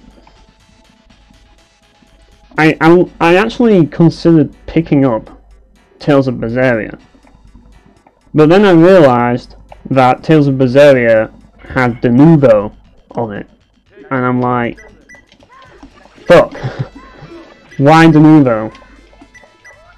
But the thing about it is that TV streamers make stuff not respond. What do you mean by that? But yeah, like, the thing about that is that I still can't go through that door, really. I really don't know where I'm going in this place, do I? So I can't go down there. Can't go down there. There's nothing there.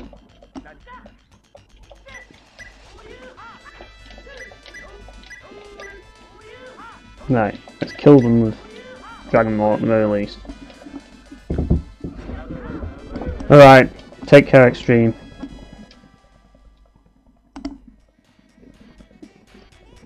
But yeah, like, it really does annoy me, like, how they're putting games on PC, but they're just making it as hard as possible for players to want to get into PC games, like, on, like, JRPGs on PC. It's like, people are just, like, saying, like, I don't want to play Berseria on PC because it has De Nuvo, and I'm like, I can't really blame them, but it's just so annoying. Like, why are Japanese developers, like, not developers, publishers, so fucking, like, why are they so, like, why do they have to be this way when it comes to PC gaming? Why do we have to treat PC games like shit?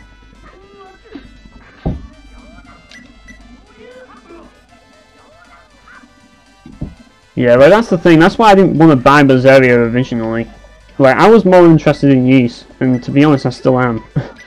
But like, the only reason why I was considering it was because I wanted to see if I wanted to give it a fair chance. But at the same time, like, I'm not saying that I won't.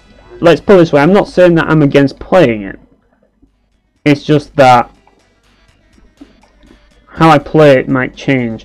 Like, I'm definitely not going to be giving any money to freaking, like, Square Enix, that's for certain. Like, they're not getting my money for that piece of shit. Oh, not Square Enix, Namco. Yeah, I'm getting confused because I'm playing a game that's owned by Enix, so yeah. But yeah, like, Namco, not giving them my money now, like.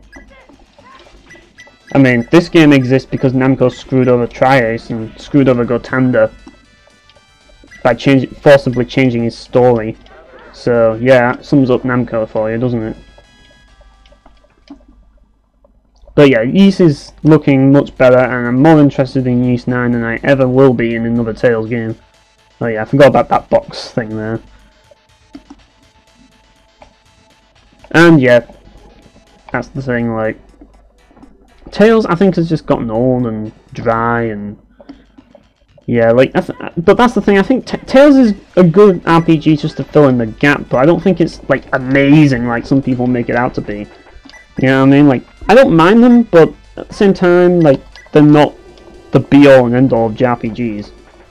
And people, like, say that the stories are amazing, and I'm like, not really. Like even Abyss, like, I do like the story, but I don't think it's amazing like some people make it out to be, and it's like, there's far better out there. Hang on a minute, what's this? Oh. I was wondering what that was. Right, looks like we're back here again. But the thing about that I liked about Ys 8 at the very least, considering it's the only one I've played, is the fact that they handled the AI well. Like, the AI dodge attacks and they avoid attacks and stuff on their own, so you don't have to manage them, and you can just focus on your own character and manage your own character and stuff. And if you fuck up with your own character, you switch to the other character and the other character, and then if you lose all three, you're dead. And this works really well because, like, your character's kind of like a glass cannon, because on hard difficulty, it really is hard because you take a lot of damage. So I think it really works well with the party system, and it's fair but tough at the same time, and I think they've got the right mixture. And that's the reason why I liked Ys 8. Really, it really did get a good mixture. However, like, I just, like, I don't really know, like, if I would do a review of the game. That's just something that I have thought about, but at the same time it's like, I don't really know if I'd be able to do it. I really don't. Like, it's not a game that I have a lot to say about. It's just a game that I enjoyed. And sometimes you enjoy a game you don't have much to say about, but you never know. Like, but I don't know. I'll have to see if I do a review of that game, but I don't really know, to be honest. Like, I don't really know if I'd be able to do that, but like I say, I have to do this switch puzzle here. Right, I guess that I can't really use this, but I have to basically press, I'm going to press these two switches here. There we go. But yeah, Memories of Soul Setter, I heard mixed things about that game from Shintai. He said that the game got really boring later on in the game. He said it was alright and it was enjoyable, but it got a bit tedious near the end, and I'm like, I don't know about that one. But maybe it'll be good, but I don't know, maybe if I'm going to play another Ys game, it could be Ys 7. That would be a good one to play, but I don't know. Like, ideally, not ones that have like all the bullshit like the earlier ones, because, I mean, I'm not saying the earlier ones are bad, I'm just saying that they're not really for me.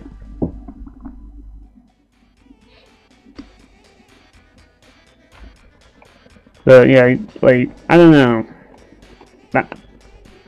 I don't know what Yeast 7 is like. Like, maybe that's worth a try, I don't know.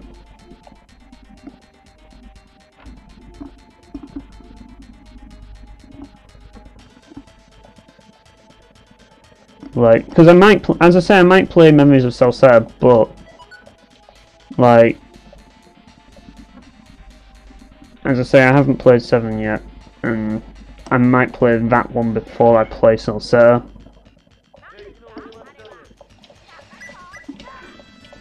But yeah.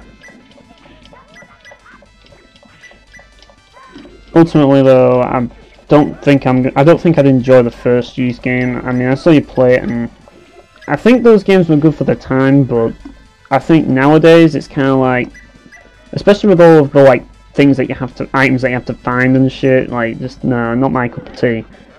But, like, as I say, like, I always found, like, I did watch someone play Yeast 3, and I found it interesting because that game kind of looked like Castlevania 2 to me, in the sense that it's like, it looks like a Castlevania game, but it's an RPG. But yeah, like, I know that Yeast 7's on GOG.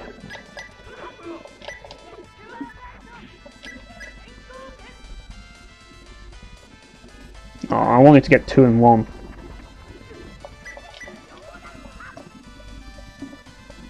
But yeah, we got him in the end. But yeah, definitely want to try Yeast 9 when it comes out as well. That's definitely one that I want to do. But I'm hoping I get the game. Oh, which version? Oh, it wasn't Oath of Felghana, it was the original Yeast 3 Wonders. Well, I don't know if it was the original. I don't know if Yeast 3 was released on the PC Engine or not, but this one's on the SNES version. I don't know if that's the first version or the second version, but it was Yeast 3 Wonders of Yeast or whatever. That's the version he was playing. And the music in that game seemed interesting, but the one thing about that game was the fact that certain parts of it, like, I watched him play it and it was just so brutally hard. But yeah, that's the thing about it. It looked like Castlevania 2 to me, which was cool and all, but the thing about it is that it, like, the way he swings his sword, like, you don't stagger enemies when you swing a sword, and like, you have to like swing your sword and then can't constantly jump over their attacks, and it's just like, this is a really technical game. But at least it seems like a really technical game, and I watched them play it and I watched him get his ass kicked by this boss fight. I'm like, holy shit. It's like, this is probably the hardest role-playing game ever made by the looks of it.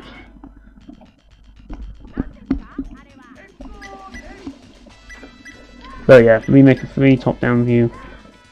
I'm taking that's Oath of Felghana. That's the Remake of 3.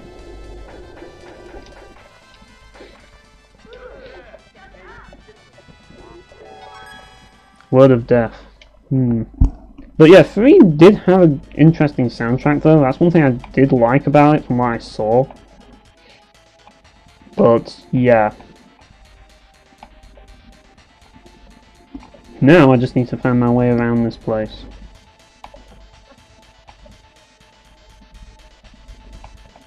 Right, so I triggered those switches. Question is, has that changed anything? I hope it has. It'd be nice if I get through a puzzle without using a guide for once. That would be a first for me. Even though I've done this before, but... And he killed it before I could use this move. Oh well. It's kind of interesting because that sword move is a move that's unique to Roddick, that no one else bothered to use. There's a save point there, and there's a door there that I clearly need to go through. But I can't go through it anymore for some reason. That's weird. This place is confusing. It really is. Then again, I'm playing it, so everything's confusing to me. But yeah, hopefully I can get this done. I love puzzles in games. At least this game isn't like Tales of Symphonia where you have to guide a bunch of blobs along and, like, my god. Don't want to go through that again. Definitely not. What's the point in this area? Use 6 alpha nectars and oh god. That's hard as well, is it? Yeah, I heard about that game. That's on PS2, isn't it?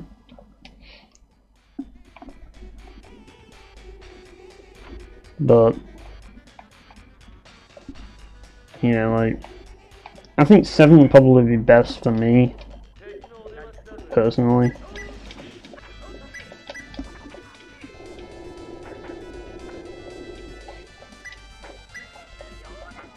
Ooh, one shot, nice. It's always handy to one shot these guys because they have so much defense against my freaking regular attacks.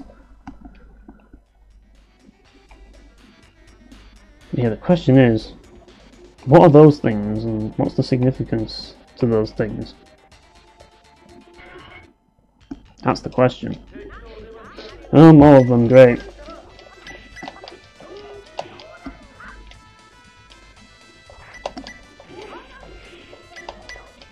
Right. But yeah, one thing I do want to do, stream-wise, I would like to stream Mount and Blade again. Definitely. At one point. But I don't know exactly when I'd do that, but as I say, like, I would like to stream that at one point. Because things are actually starting to get interesting at the moment for me in Mount and Blade. Oh, everything's frozen now. Because of the emulator, I'm guessing. Yep. The emulator used Blizzard. It's super effective. Like, I don't know what the thing about 5 is. Like, like, I guess it's not special. Which one is 5, the remake-wise? What's the name of it? Alright, see you, Bio. Hopefully I can get through this place.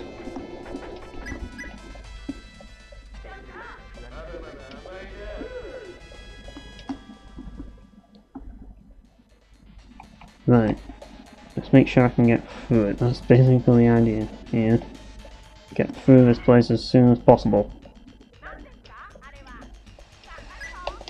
And if I can't, I'll have to use a guide, won't I?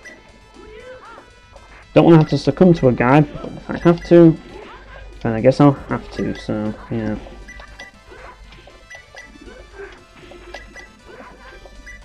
Oh, what?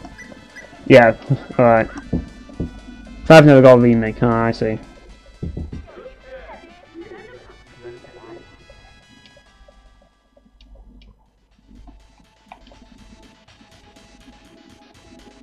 Right, so...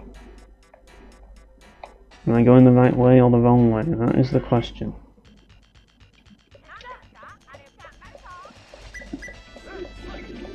Right, I'm already lost.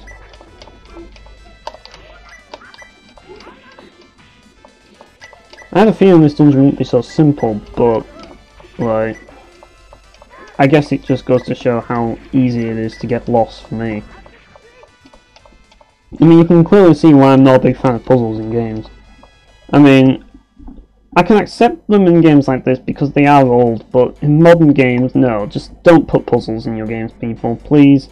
Like, I don't need that shit. Maybe I have to take that switch off, I don't know.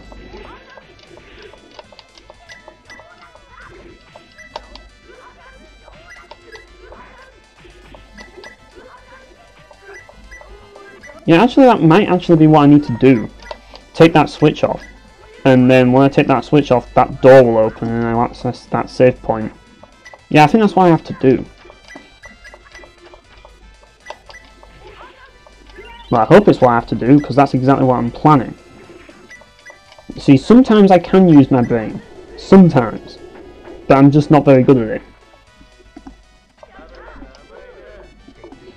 But if I can't do it, then I'm beaten. But yeah, turn this switch off.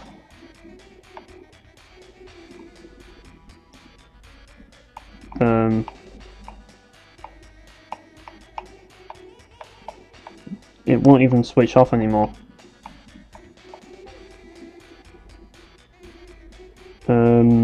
Yeah, this is a problem. This is a big problem. Guess I'll wander around a bit, see what I've missed, because it's clearly not here that I need to go. So where is it that I need to go? That's the question.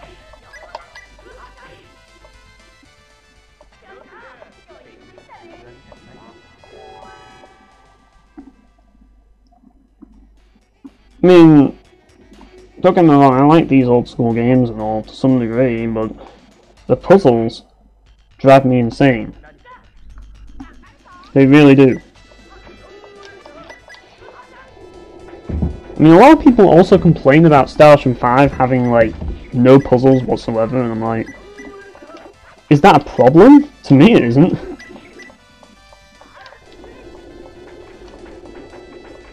It's also the same thing about Kingdom Hearts, like, Shintai and I were arguing a while back that between, like, Kingdom Hearts level design, because I absolutely can't stand Kingdom Hearts 1's level design, but I don't mind Kingdom Hearts 2's level design, but he absolutely hates Kingdom Hearts 2's level design and likes Kingdom Hearts 1's level design. I have no idea why, but it's probably because he likes puzzles and stuff, that might be why.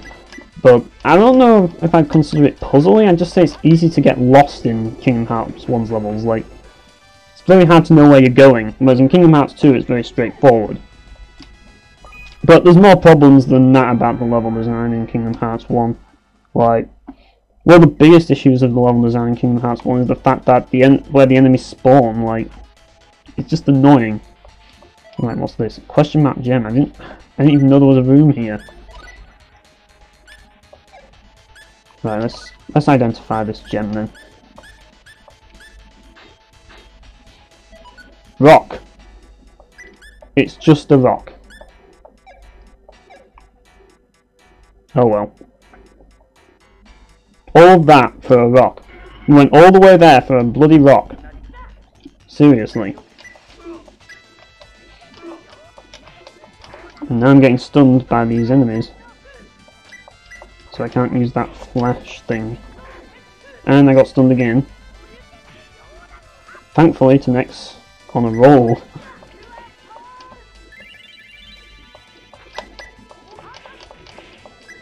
But at least I can get some gun experience. That's one thing I can get.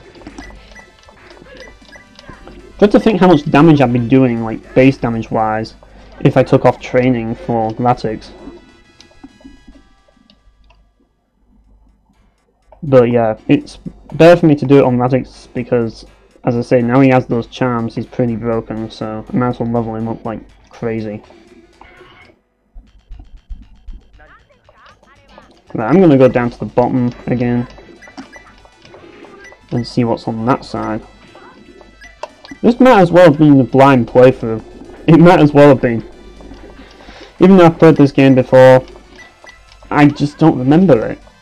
And it kind of bugs me that I don't remember this game.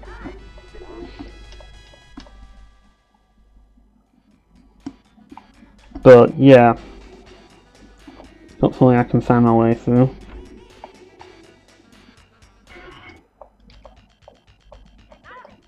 I wonder if there's a way to lower encounter rate in this game.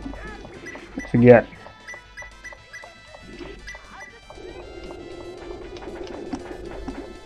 Also, I should check Seus's stats as well, see if he's leveled up and stuff.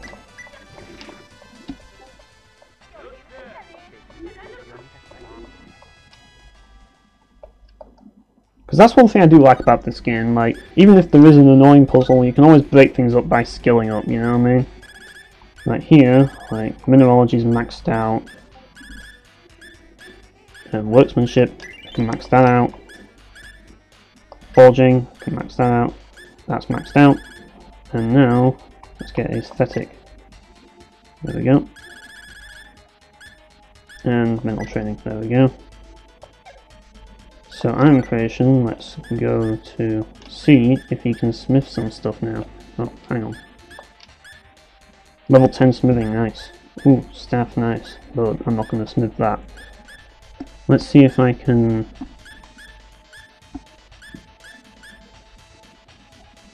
Sinclair.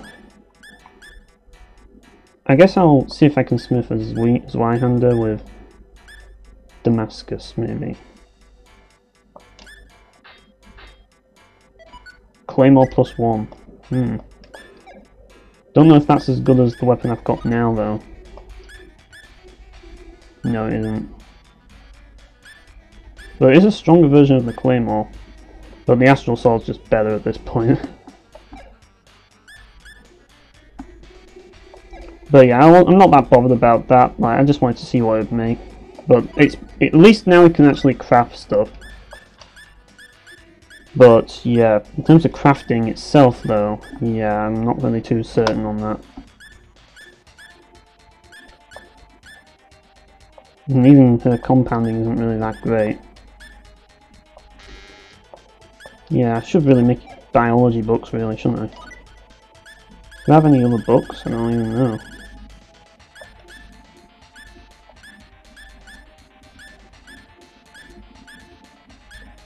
Currently usable items at the top. Right, what have we got here? There we go. Oh well. Let's see if I can get any further. Hopefully I can. Alright. So I can now go up here again.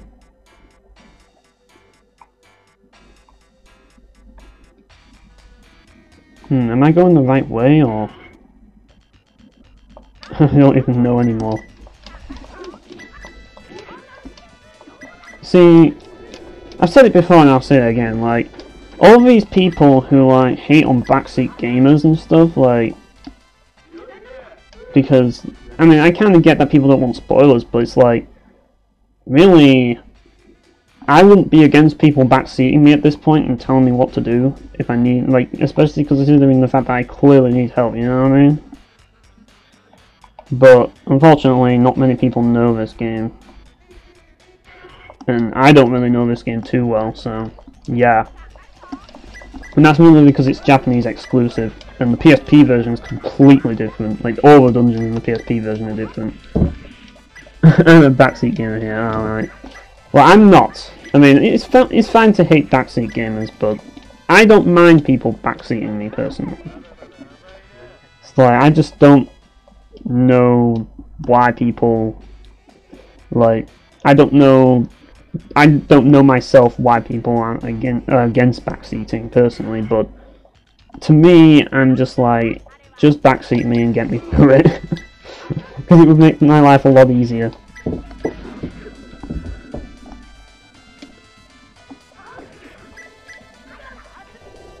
But yeah.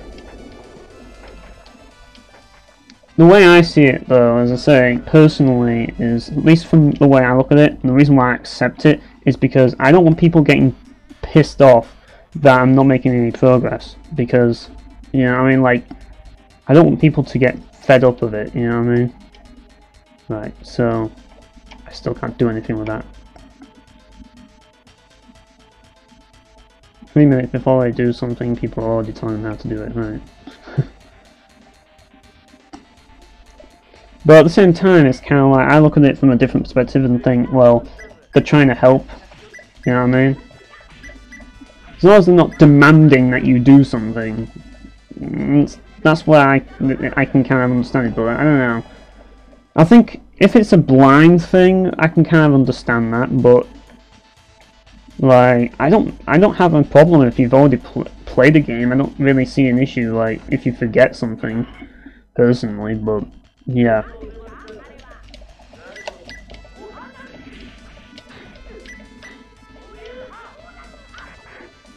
But sometimes it does get a bit annoying when you're watching a streamer, and I'm not gonna lie, because I'm doing it myself here, but like, someone gives advice to them even though they're not making any freaking progress, and then they get pissed off because they just got advice even though they're not getting through the game, and Like, you can't really blame someone for giving advice because, in that regard, because, like, the streamer's taking too long to get things done, you know what I mean? And I can understand why, because I'm taking forever to get this done. But my point is that I wouldn't be opposed for people to give me advice and to tell me how to do things. And to express their frustration. As long as they can tell me how to do it, you know what I mean? Because I don't want to bore people. You know, I want people to enjoy watching me play it. Unfortunately though, that's not easy when things like this end up happening, and I don't really like to bring up guides on stream whenever I can help it, but sometimes I have no choice. If anything, this is some good level grinding, but that's not something that everybody wants to see, you know what I mean? Not everybody wants to watch me fight the same enemies over and over again. Hang on. Oh. I've opened one door, but not all the doors. Right. I can identify that gem then. Meteorite, nice. But that's the way I see it. And honestly, like... Because here's the thing about some Twitch streamers, like... I just, like... When they say rules with no backseating and stuff, usually I tend not to watch those streamers personally, because the way I see it is, for me, I like to be involved in it, and to like, and if helping them is part of the involvement, I consider that a part of the involvement, and that's kind of the thing, you see. Oh, no, that's locked to the door, so I can't really do that.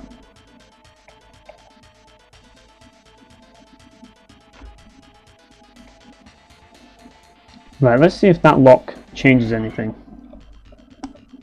Because I know there's that security door just outside. Maybe there's a key in there. But it's like, sometimes I like to just like say maybe try this or maybe try that, you know what I mean? So like try and help them while they're playing it. So that it's kind of like a team effort when you're with the streamer and trying to play the game. You know what I mean? And you're working together, and that's how I see it, but some streamers just don't really see that, and sometimes when that's happening, it's like, do you want interaction? Like, I don't know what some streamers want out of a stream. Like, that's the thing, you see. Like, so I can't do that. I can't have this one there for some reason. I don't know why this area won't open if I use the bottom one. Because that is weird. Like, if I do this, then that door shuts. I can't get through the door.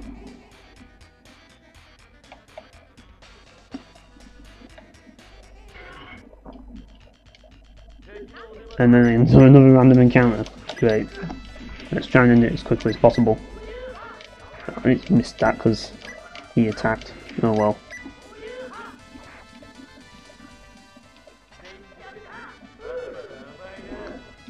But, like, I guess it's because I'm not a big fan of puzzle games, and sometimes it's like, well, I'm always open to advice. Anytime. But I suppose some people get pissed off by it. Some people don't like it. And, well, I don't know. Maybe it's a pride thing, I don't know. Or maybe it's they want the challenge or something. I don't know. But the way I see it as well, and here's the thing that I look at it. As a streamer, like, not necessarily all the time, but all these streamers, they do it for the money. And streamers that do it for the money and ban backseat gaming really piss me off. It's like, you're clearly doing it for the money, so your audience are your crowd, and you don't want any crowd interaction. So basically, you're making it as less fun as possible for them. Like, just simply because you have pride, or you just want to prove something, that you're capable of doing something first time.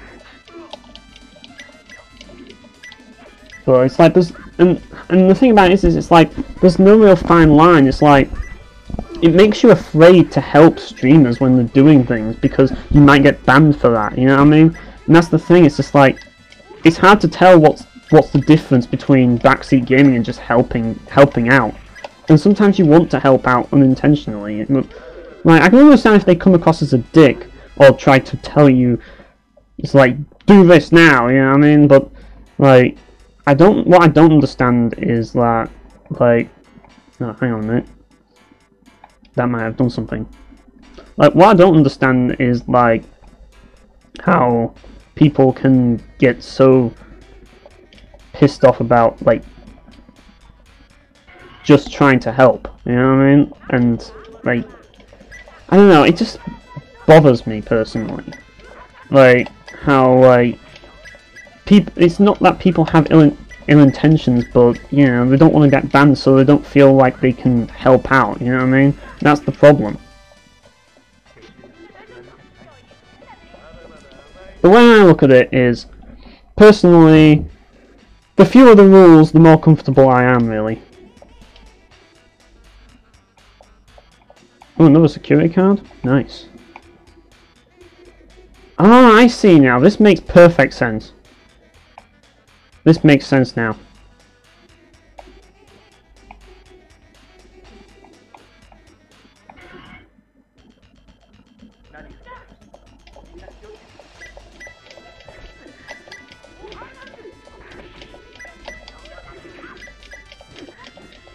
Right, so I've got another card now. I've made a little bit of progress here. Can I actually solve the puzzle by myself without having to use a guide? Is that possible? We'll definitely find out.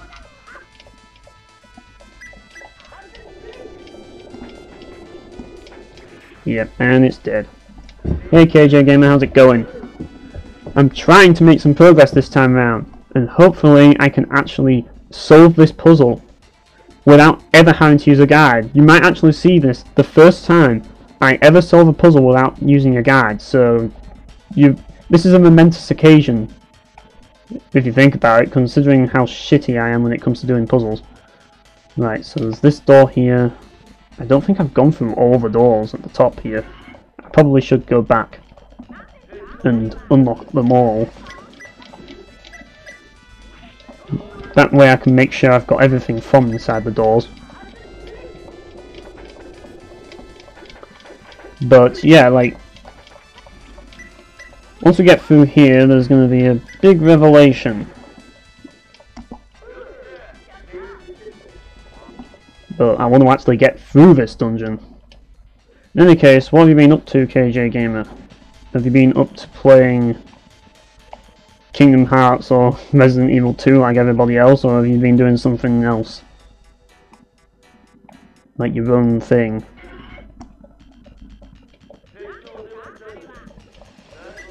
Right. I hope it's not one of these cases where the switches block an area. I'm just going to activate them for these doors, and that's it. And after that, I'm going to do it. I'm going to do something else with it. I'm going to turn all the switches off to see if I can do it. And if I can't do it, then I'll have to go back and switch all the switches on. Yeah, it's one of those things. Trial and error. That's the name of the game here. My favourite type of gameplay is that, where you walk around like a headless chicken, not knowing what the fuck you're doing. That's the story of my life, is that. Pretty much. Right, this is a good opportunity to use Dragon Roll out here. Ooh, look at that. I mean, got a one-shot kill on that. Yeah, CS is much better at using that whirl attack than I am. That's why I have him on whirl duty, so that he can do the crowd control, whereas Roddick, he just double slashes and Dragon Rolls, so that's his job. Right. I should try it with all the switches before I do it with just one. Maybe that's the key. Maybe the key is to do it with all the switches. Maybe that's what I have to do. You never know. But we'll see. And if not, then we'll turn two of the switches off and we'll put one of the switches on. That's how you do puzzles, people, and this is the reason why I don't like puzzles in games, because it's all trial and error at the end of the day. You just keep doing it until you get it right.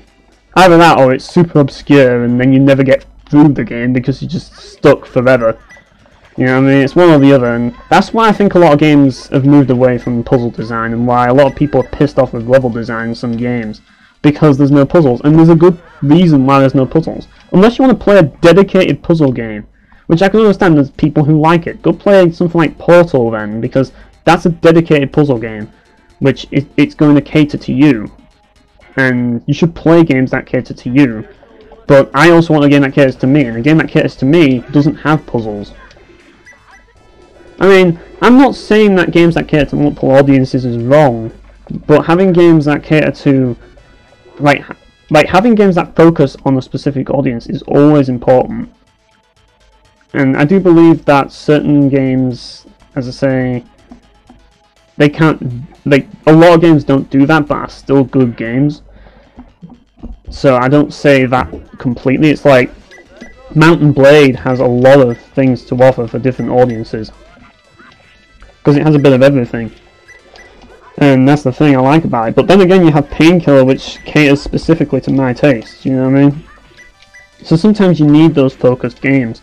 And I think we're seeing less and less of them, at least in the AAA market, mainly because, well, they want to get the masses. The problem with that is that a lot of the AAA, because they don't put all the money into it, the games don't end up being as good, and yeah, they end up being half-assed, and then you end up with a game that's half good, half not. Actually, I think I'm going backwards going this way. I have to go around. Yeah, this is not the way forward. Right. Let's double slash our way to victory. Dragon Roll probably helped more. And one shot kill again. I never get tired of seeing that attack. But yeah, at least at least I've gained a lot of levels in this place. That's one thing for certain, like, that training skill really pays off. Right, do I go this way? I'm gonna chance it. I'll go this way first. If I go the wrong way, then I'll go the other side. Oh, whoops.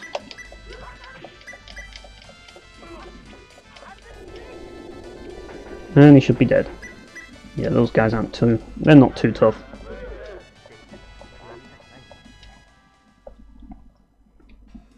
Right, let's see what's in here. Is this the room where the security door thing was? Nope, it's just the room with the treasure chest I've already got. Great. Right, so it's the other way then. You just got to remember things, you know what I mean? And sometimes it's hard to remember things. Right, now we're going down here. We might actually make some progress. Well, it'll be a first. Whoops. Should have probably targeted the other one. Oh well. It's not the end of the world, really. Now, the thing about Star Ocean games, and this goes for pretty much all of them, they're not really technical games. They're just fun little games where you just kill shit, and sometimes that's what you want. You know what I mean? I know a lot of people. Well, I know someone in particular who likes their games to be as simple as possible and does not like any complexity whatsoever. So, and they like Star Ocean, so like I do think this game has its audience in that regard. Because not everybody wants a complex game. Some people just want a simple game. Me personally, I like a bit of complexity, and well, let's put it this way: not necessarily complexity. I like a bit of flexibility in my game. But complexity-wise, oh, hang on a minute, that door's locked. Have I been through that door before? I don't even remember. Right, so I don't go through there.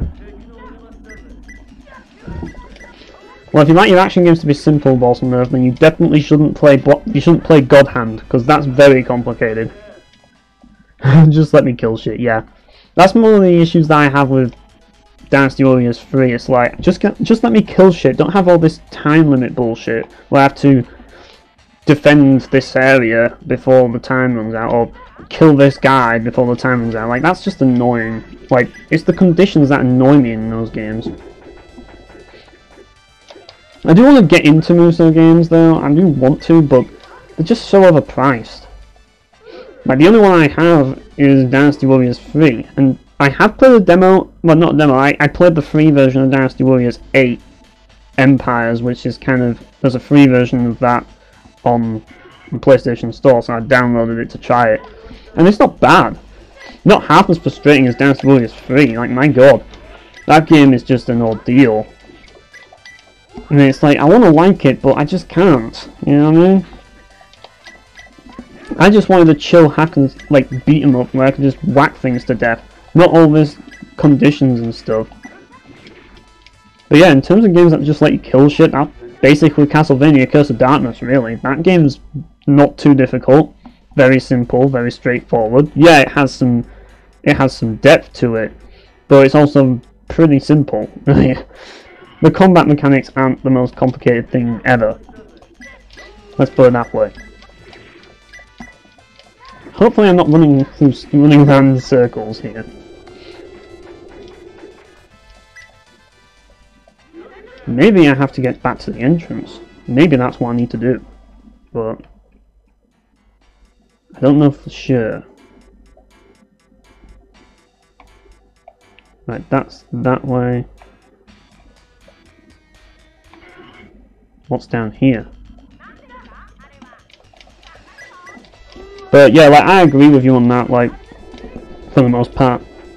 I don't mind a little, I can put up with a little bit of complexity, but too much complexity, yeah, can be a bit of a hassle, but if for the sake of flexibility, there's complexity, I'll take it, you know what I mean?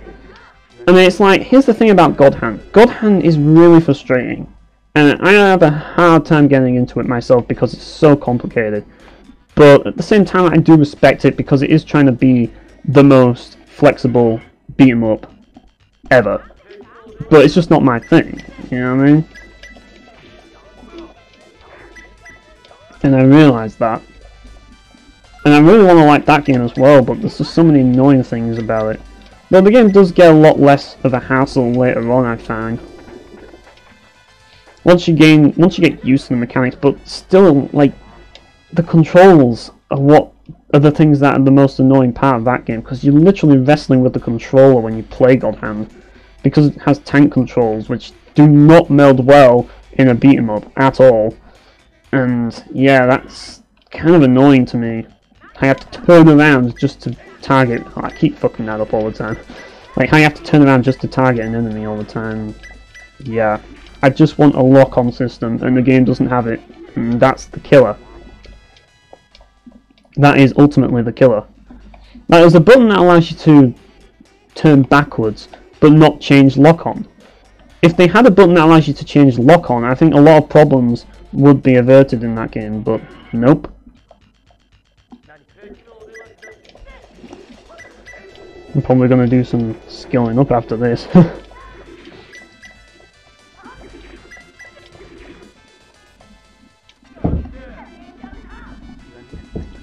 But yeah, like from what I've seen of Valkyria Chronicles, it seems to be like strategy, but it's not grid based. A bit like how Resonance of Fate is. Oh, this is just a pointless thing. Okay. But yeah, like a bit like how Resonance of Fate is. Like, that game's another game that's needlessly complicated. Whoops, now I'm stunned. Oh, hang on. Oh no, I'm still playing as Roddick here. Like, that game was, like, I don't think Resonance of Fate was a bad game, but it's definitely not the strongest Tri-Ace game out there. As it was a bit too complicated, but the thing is, when I got to the end of Resonance of Fate, basically what the game came down to was poisoning all the enemies with Toxic, and then just doing scratch damage, and then the Toxic would take out the scratch damage, and yeah, that's basically how you win. Then just finish off with hit points damage, and that's it. Easy win. But yeah, I hope I can find my way around here. But as I say, there's different games for everyone. I mean, I like the Bouncer. I think the Bouncer's pretty decent. A lot of people hate that game, but I think it's decent for its time. Like, considering the fact when it was released, it's a pretty awesome 3D beat 'em up if you ask me. It really is. Like, it just works for what it is. Where a lot of beat 'em ups at that time were just really crap, at least from what I've played. Either that or they're just not for me. And that's the problem, really. Like, I find it hard to get into those type of beat 'em ups. But yeah, as I say, Bio got me into that one. Like, and I'm glad he did, because that, like, I watched him play that game and I'm like, I just need to play this now. This is everything I want. No puzzles, no bullshit, just a bit of cheesy cutscenes and killing shit. That's what I want. You know, like, I'm a simple guy and I like simple things. Really. Ooh, hopefully he got a 2-in-1 there. I think he did. Oh no, he didn't. Right, that should deal some damage, hopefully. Or did it? Hey, don't kill the healer. Yeah, the bouncer was a lot of fun from what I played. Like, sometimes the shortest games are the best. Sometimes they are. I mean, this game's pretty short, but the problem is that I'm just lost, and that takes the time. That's where the time's spent, getting lost and shit. But at least I can level up while I'm lost. You know what I mean? Speaking of which, I should probably get my skills up. Right, I've maxed out biology, so basically, just get mental training up. Max that out. That's maxed out now, and now I can come up with some, like, probably, so I have guts or effort. Let's go for effort, and then I'll have guts. There we go. Level 5 training. Nice. Right, Ceus. You want to get aesthetic up. And you also want to get counter-attack up. There you go. To neck. Right, what do we want to do with you? I think I'll think about that later. First of all, Joshua, you need to max out your biology immediately. And I think it would be nice to get effort up as well. And yeah, patience will help as well. And some perseverance. There we go. You've got a lot of training there, buddy. But yeah, hopefully I can find my way around. Hang on, this is weird.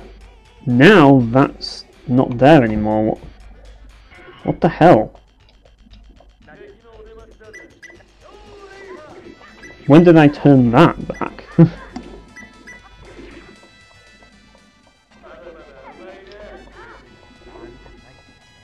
That's odd. Why is this turned? Right, I'll turn that back on then. I guess I'll go back down here and see if that's allowed me to go. Oh, yeah, it has. Thank God. Right, has this opened the door down? Nope, it hasn't opened the door down here. Great. I was afraid this would happen.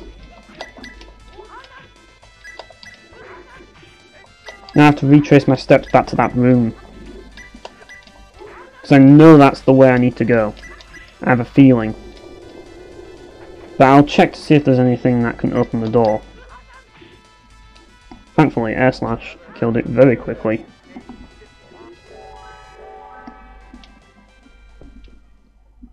Yeah, eventually I should really give Ceus some training.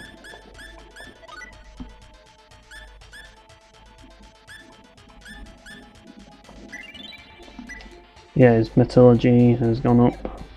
It's level 9 now. I might actually be able to make something good, so I'm actually going to try it.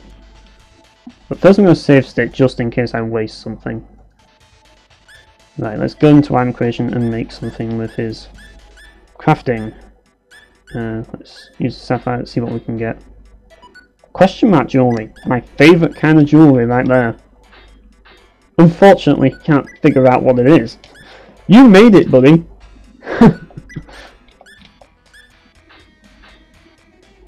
Oh.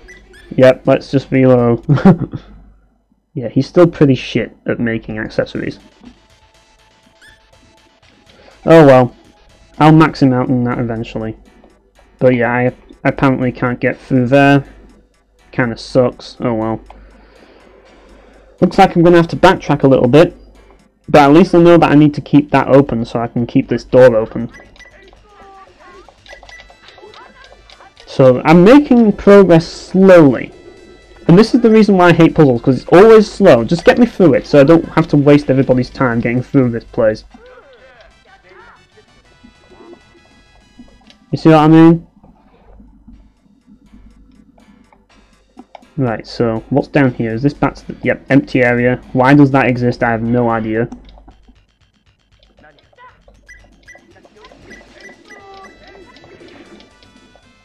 Oh well. Yeah, Roddick just... He hits like a truck now. I dread to think how powerful he will be without training. Jeez. Like, those charms really make him broken.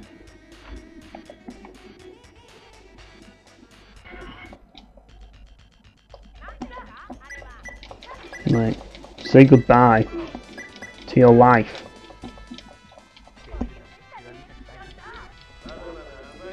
Yeah, at least things are getting faster now. We're getting there. It's kind of weird because I've been giving CS all of the, like, item creation duties. Pretty much. Instead of, like, making, like, the strongest.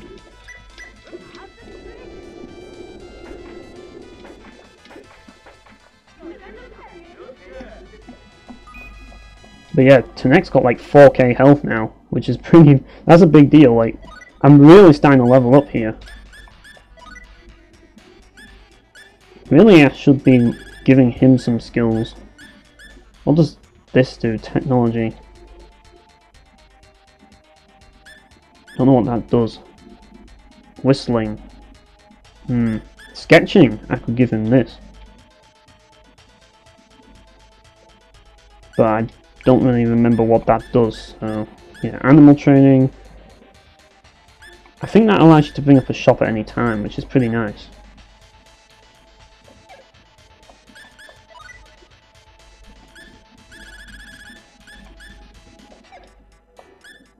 Actually, you know what? I'm going to see if I can actually get that up.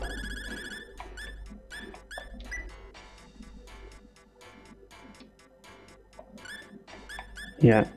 Familiars. What do I need with that? Whistling. I think I need whistling. Yeah, there we go. You can have familiar. Oh, writing. I didn't want to learn writing, but it's 1 SP, whatever. It's not going to break the bank, is it?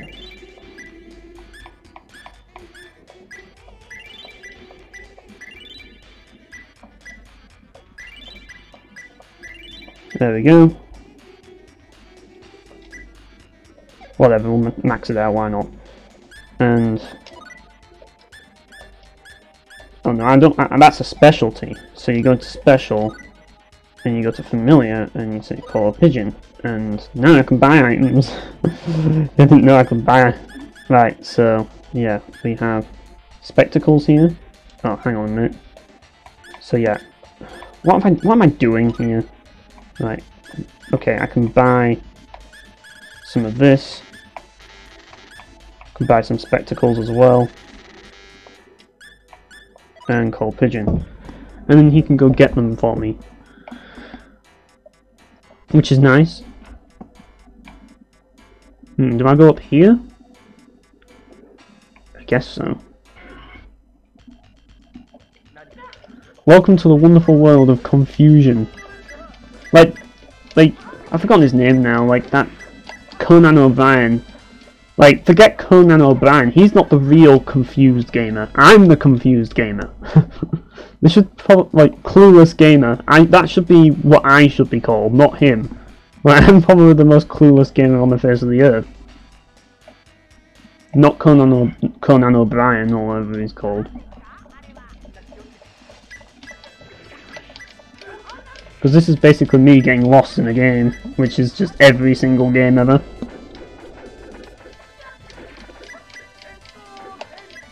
So like, where's a map of this area when I need it?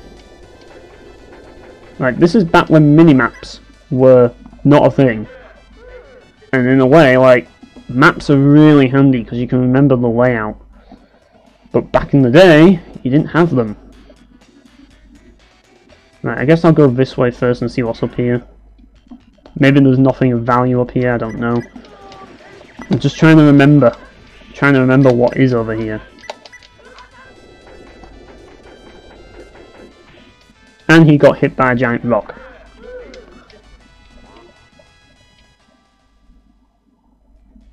Right, is there anything up here that I haven't seen yet?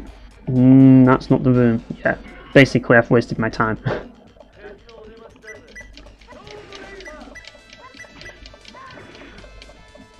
The good thing about Tanek is since I've leveled up his effort, he's not having to spend as much on things.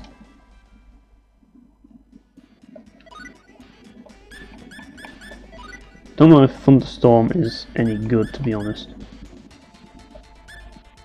Yeah, I'm probably going to turn that off. Because I don't remember it. I want an AoE spell. And I really should level up Tanek's skills more. I should give him higher close combat. And yeah. Probably a good idea. And also get his biology up as well. So yeah, at the moment he's got familiar. That's maxed out. And yeah, now I've got some other thing on him, so hopefully he can put that to good use.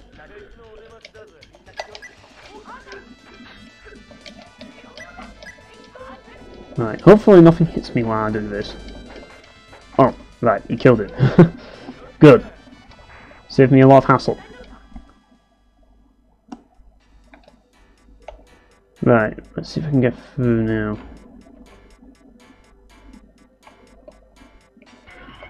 And again, like, back in the day you had a massive encounter rate as well. Probably not as massive as PS Sola's encounter rate, but I'm sure you know how bad that is, Bosun though. But, well, if it is bad, I'm assuming it is. Because that's one of the annoying things about old games, the encounter rate. Right, so, am I going up here? Right, so that's back to this room. Well,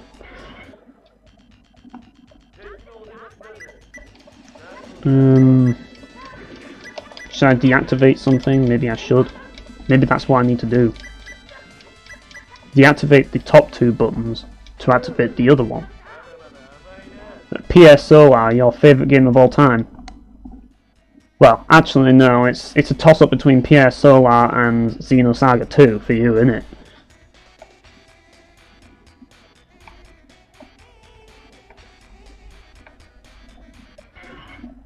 That'd be an interesting video making a comparison between the two.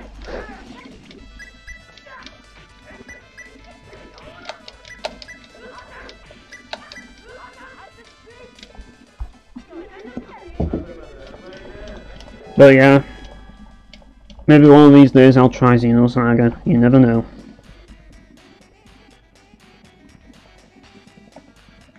So yeah, now there's only one, but that might actually be a good thing. So now I have to backtrack all the way back and see if that door's opened. Hopefully it has. If it hasn't, I'm going to be angry, because I've wasted all this time. There's so many back attacks. So it's a bit like Magna Carta, not that I've played it, but I've heard that in Magna Carta, apparently, when you're running, you get back attacked every single encounter. Another game that people seem to have a lot of issue with is Secret of the Stars. I saw someone streaming that game, and they're like, oh, this game is brilliant, like, most underrated game ever. But most people absolutely hate it.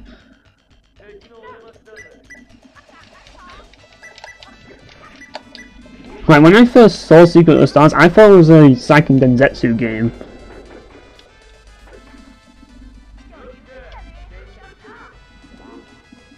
Gather the first round of every battle so you can use your abilities.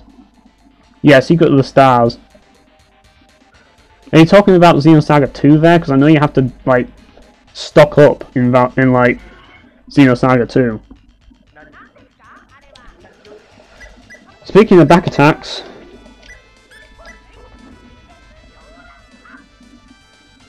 Watch me get interrupted in a second. Oh, I didn't.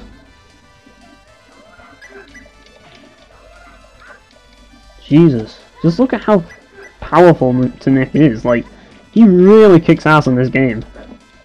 He really does.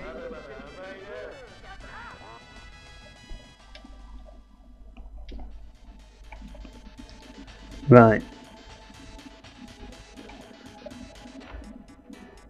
What's on this side? But yeah, that's another thing that turned me off Bravely Default, because the whole Brave and Default system kind of reminded me of that idea. Like the whole, like, you have to stock up the Brave to do multiple attacks. I just hated that, especially since the bosses used it and abused it, and just like, fuck that shit. Yeah, I can imagine.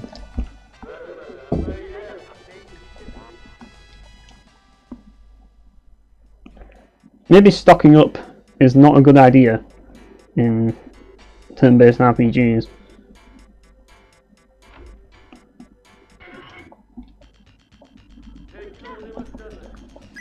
Now I have to remember where the door is. I can vaguely remember that there's something. Like, it's near where the first switch is. I know that much. But where is the first switch? And where is it near the first switch? That's the question.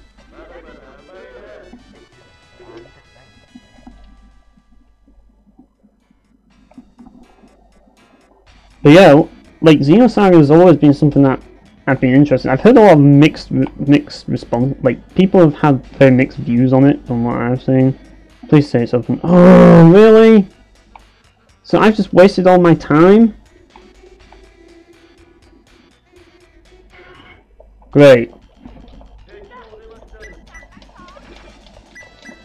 Yeah, I think this is going to be another case of, like... This is going to be another case of using a guide. Like, every time I think that I've got it, every time I think that I've done it, I fucked up. And this is the reason why I can never do puzzles, people. This is the reason why I can't. Because... Right, hang on a minute. I'm gonna look this up. I'm not, I've given up. I'm sorry, but I've given up. Alright, let's have a look.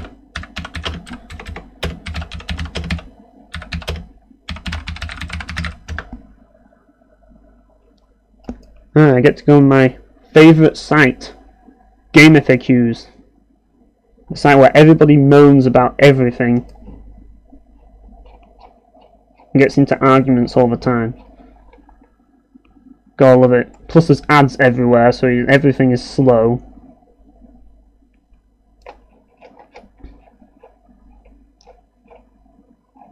Right, so... Holy shit, this guy's level 71 at this point.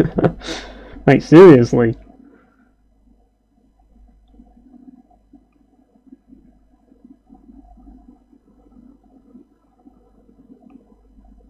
Right, the door below you takes you to a certain door before the rune, so if you need to go back for a certain reason, just take then the big door. Make sure that all your characters have the best down creation weapons, such as Uri's Knuckle +2 and Ratic's Aura Blade, which is extremely hard to get, yeah.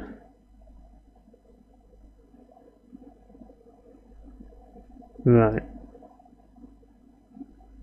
Hang on a minute. Yeah, this is... Press the third switch again and leave the door till later. Anyway, in between the middle and the right upper doors is another path where you can take an alternate path to where... What? What's this all about? Right, in the next room, show out a lot of paths to choose. Of course, there can be only one true path. What is this? Is this supposed to be some sort of a riddle? I'm just trying to see how I can get through this dungeon, that's all. Right, I've got security card B. Go back to the first save point, which is directly south from the third door, and you'll open the door via the panel above the save point. get your mineral. Go back to the room that needs... Oh, hang on. Pick up the wine. Hit the blue switch. Go down the stairs again. Hit the switch. Now you have to go back to the big room near where you got your red card. Go to hit the right... What is this? Rock mineral. Well, the next door should be open. If not, then you haven't followed this guide properly. How am I supposed to follow this guide when there's like a massive paragraph? Like, it's literally a wall of text. That's what this guide is.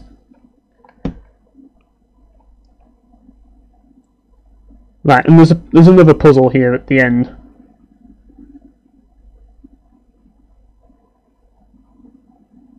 The control panel. There's more puzzles coming up. Some ridiculous puzzles. This is just ridiculous. So I have to remember all this. Right, what I'm going to try and do. Here's what I'm going to try and do. I'm going to try and go back to the first area and see if that makes any difference. So backtracking time now. If there's anything worse than using a guide, it's having to backtrack when because you've gone the wrong way or something like that. But yeah, this guide isn't very good because it's a wall of text.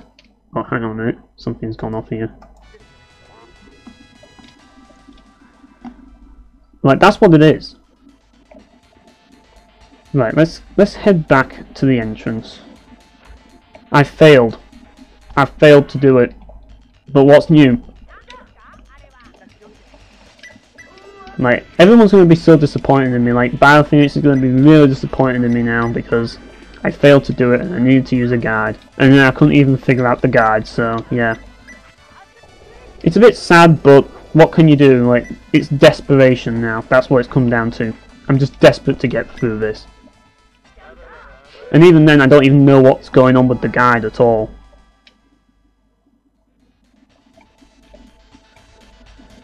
Right, let's head back. Go through here, up here, yeah. Thankfully I know the way back.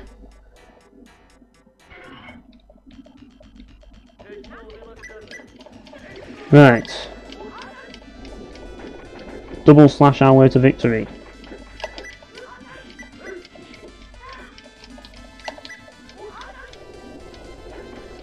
But it's taking as long as it possibly can to get through this, isn't it? Like, imagine being a speedrunner. Like, this game would be done in a day. It would if it was a speedrunner doing it, but I'm the most slowest gamer on the face of the earth, so for me it takes years to get through. It takes several hours to get through this game, like a ton of hours. But a speedrunner could get through this game pretty quickly if they knew exactly what every puzzle was and got through all the dialogue as quickly as possible. But for me, no, I end up doing it super slow.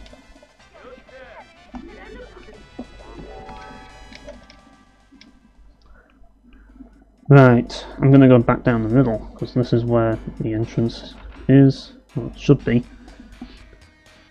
Right, so hopefully this leads to the making first section in the area.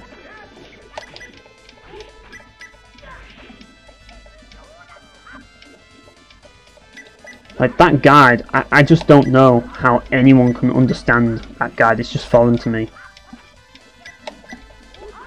And there's more to it. There's more to it than I thought. There's also a riddle that I have to do at the end of this place. Just to rub it in, they had a riddle to do.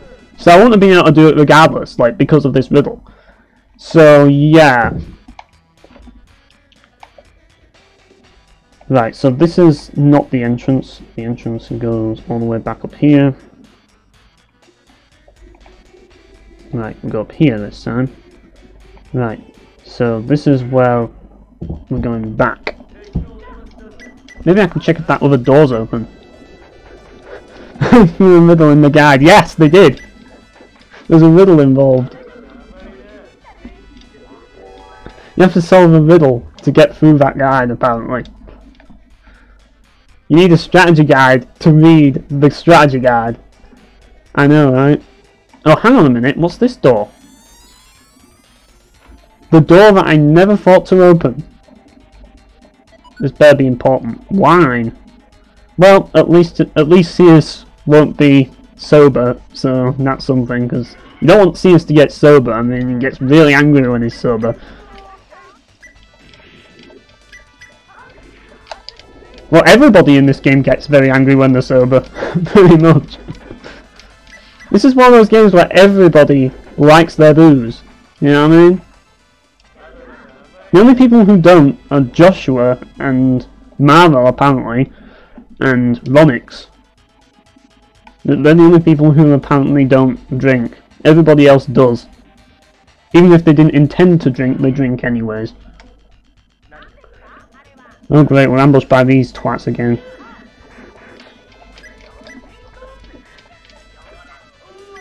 Well, at least this dungeon looks nice. Like, it's got a nice interior design. Right, let's see if I can get through and kill these bastards as quickly as possible. There we go.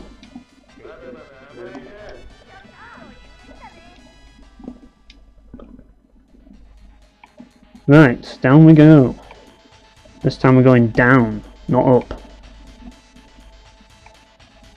Right, what was in here again? Just curious, not just a chest.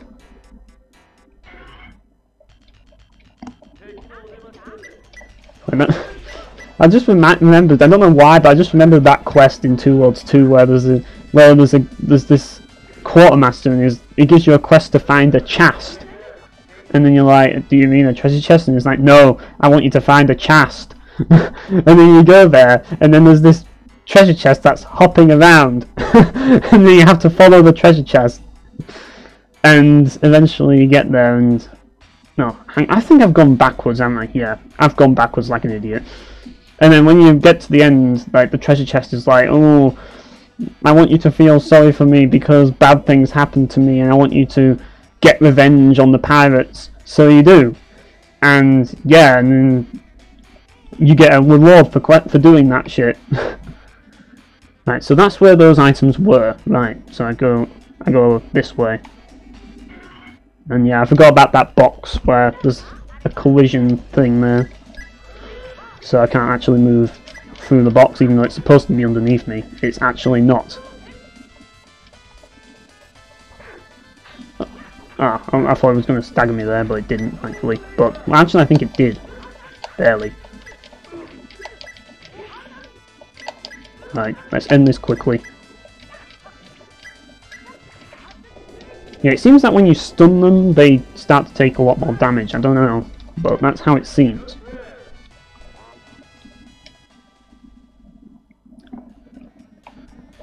Right. Let's get back to the beginning.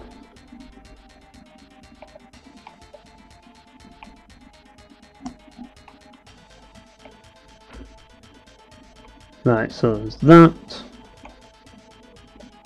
Yeah, this is right at the start, if I recall. Yes, it is. Right, so what's up here then? Maybe there's a door that I haven't opened yet down here. And I can finally open it.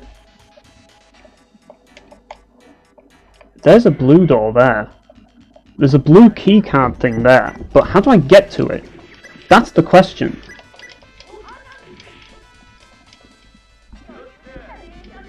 So how do I get to that door? Like, how do I get to that keycard thing? That's what I want. Oh, hang on a minute. It's on the wall opposite? Right. Like, come on, you can't blame me for fucking that up. Like... Right, here we go. We've made progress. Progress has been made. And there's a switch here. That might change things. Oh, there's more switches over there. Oh no!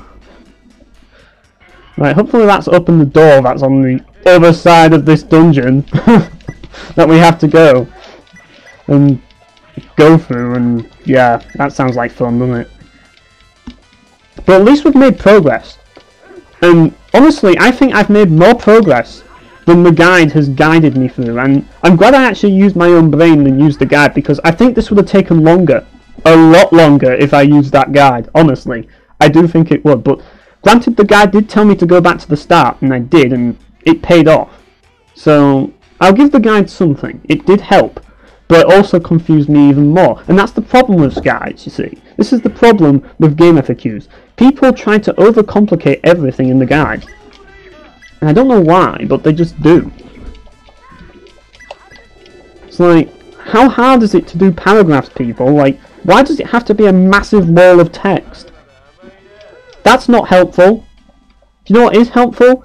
Having well-structured paragraphs so that people can read what you're trying to tell them. That's what helpful is. That's what helpful means. But it's like, it seems these days everything's trying to be as unhelpful as possible. That's how it seems to me. But at the same time, everything caters to like impatient people. So it's kind of conflicting things in a way. It's just like, I mean, I'm impatient, but to a point. Like, I'm impatient in certain ways, but I'm patient in other ways. I'm impatient with games, I just want to get through them, but I'm patient when it comes to waiting for prices to drop. For some reason I get more experience from fighting those. Don't know why. Right, time to go all the way back. I know exactly where I need to go. I need to go back to that door. It'll be that'll what it will be. It'll be opening that fucking door. Right, go down here. There we go. But yeah, these guys don't give much experience at all, sadly. No, I'm gonna just use this. Yeah, and it paid off. That was a very good strategy. Air slash. Best strategy ever. Well, I got a bit of experience there, so I'm not going to complain. Right. It's a long way back down. I hope you guys have brought popcorn for this, because like, you probably all need a snack. Go get something to eat, because this has been a long video so far.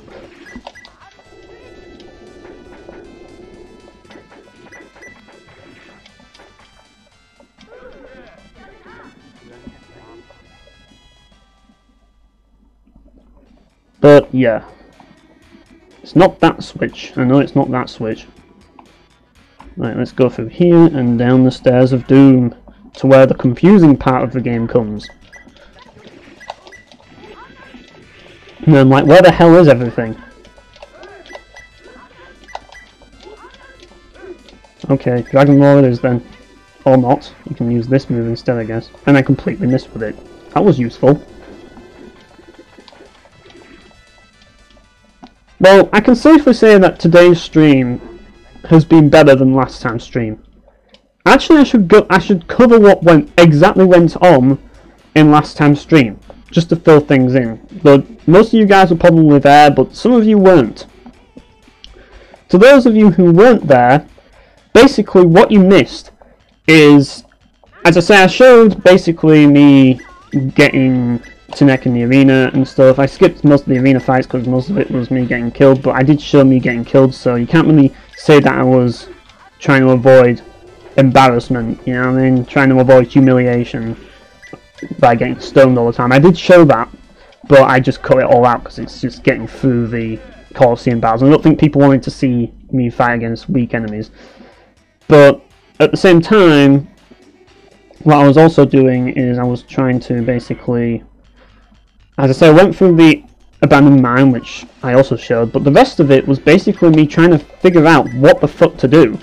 And it was basically, I went to the Van Kingdom, and then the Van guy said, get all the emblems. So I went back to the Moor Kingdom thinking that I forgot the emblems or something, and I was like, okay.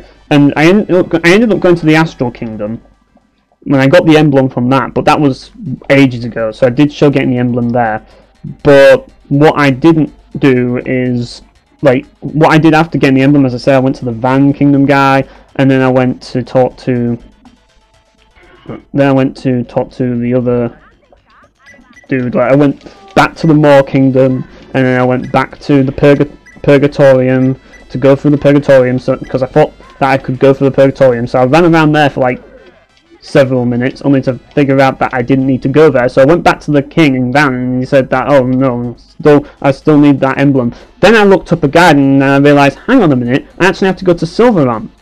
And I'm like, oh, so Then I go to Silver Ramp, and this is the bit that many people might have missed. Basically, what happened is when I went to Silver Ramp, Sears and Tenek got stoned.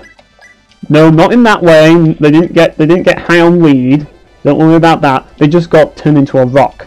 So basically, what I had to do is I had to walk all the way back to, because I tried to heal it by going to the inn, but they wouldn't heal. They would still not heal the rock status. So basically, I had to go all the way to Van to get some cured stone. But I forgot that the game actually had an item called the liquor bottle, which allowed you to heal every status element, and I forgot that, and now I feel like an idiot. And then I just stopped the stream because the stream went on for like 3 hours, people. 3 hours of me getting lost in the game.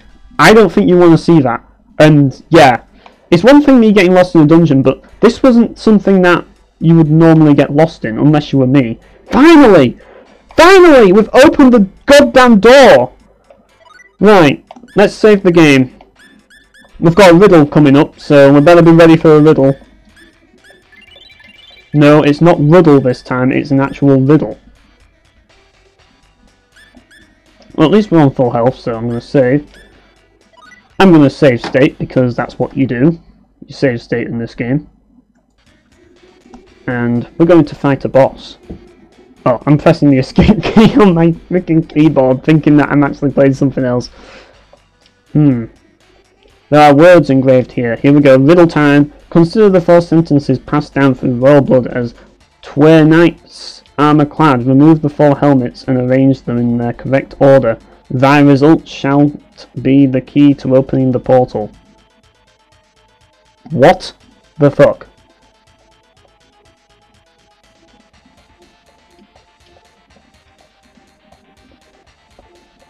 Right. I already know them because I've got a strategy guide up. From each sentence and into the... Really? That could be anything.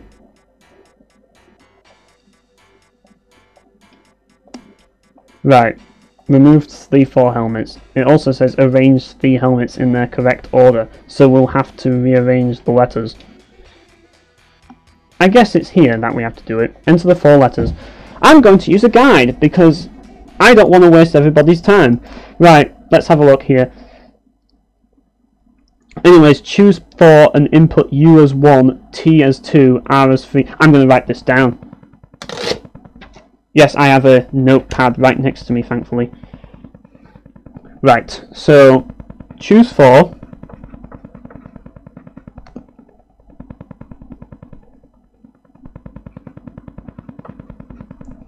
U as 1, T as 2, R as 3, H as 4, and it spells Earth. Why couldn't you have just said type in Earth? Really? Wasting my time. Great. Okay, let's get this done. Right, choose 4. Here we go. What is the first letter? U.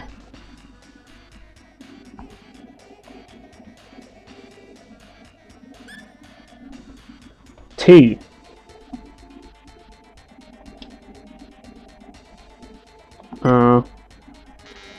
What? Okay.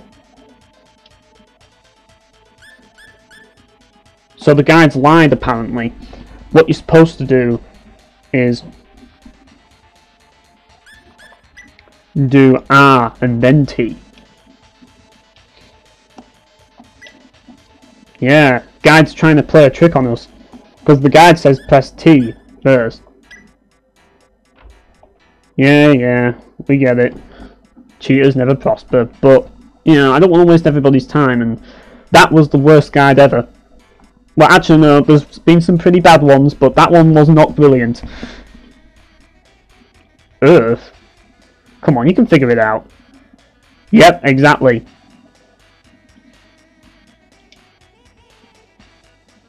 Yeah, why would the name of another planet be the password? And why Earth of all planets?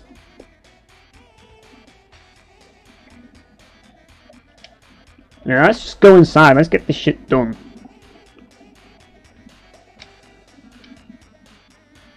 Yeah, let's get straight to it. Get ready for plot twist time.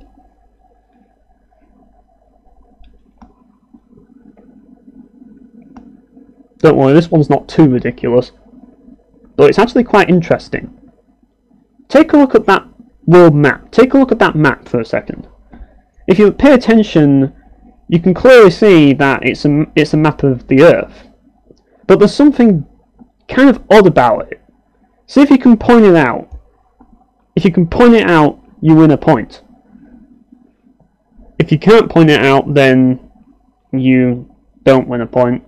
And if you win a point, then you are the world's greatest champion of figuring out plot twists. So I'll give you a few minutes to figure it out. Yep, you got it, Bossenberth, you win. You're the winner. Or as they say in Big Rigs Over the Road Racing, you're winner. Yeah, there's a massive continent there. Now, what do you think that continent is? Australia. It's a map of Earth, but what's that big island in the middle of the Pacific Ocean? Yeah, what is that?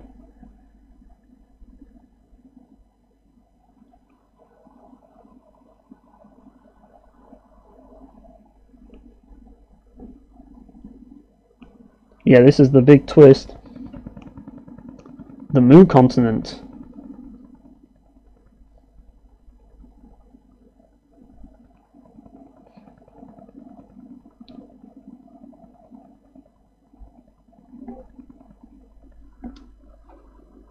The Moo continent.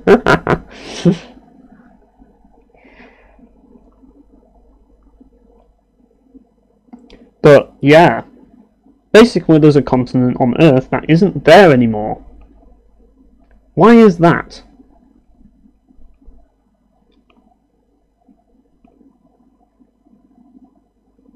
And why is there a hologram of Earth on an underdeveloped planet?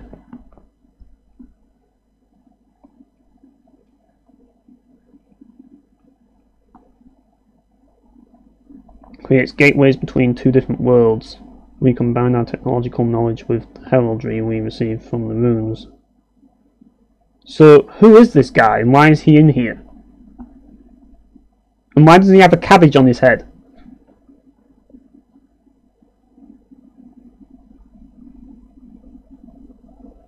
Like, what's with old people with cabbages on their heads? Seriously.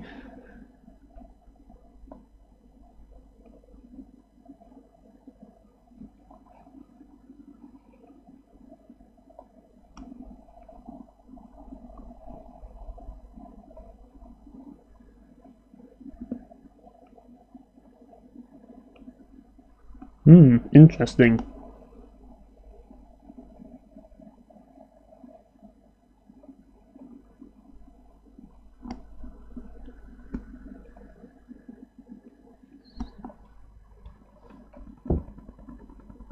I wonder if the world's ancients actually came from the Moo continent on Earth.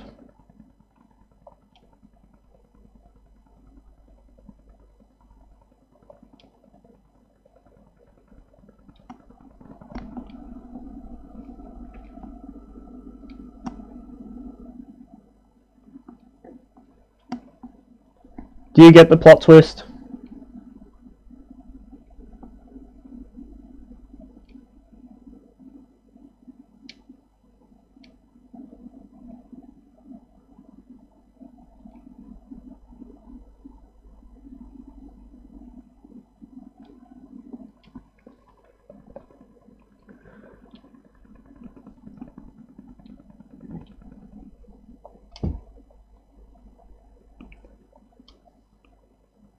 Jesus, this is a long text box as that.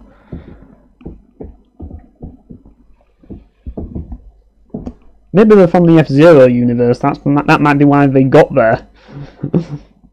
Because the F-Zero universe, well, physics don't exist in the F-Zero universe.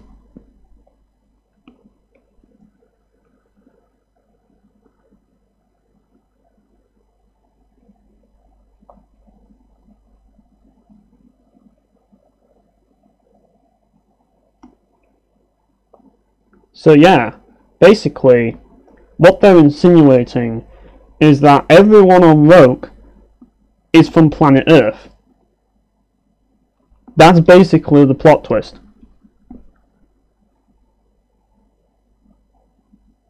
Well, at least for what we know now. We don't really know for certain, but that's what everyone's assuming.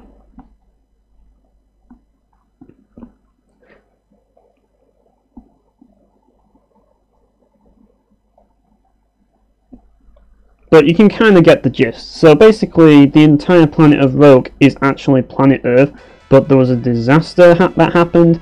Well, let's put it this way. The people of Rogue were inhabited by former Earthlings. Now, here's the thing. If you pay close attention, a lot of people have tails.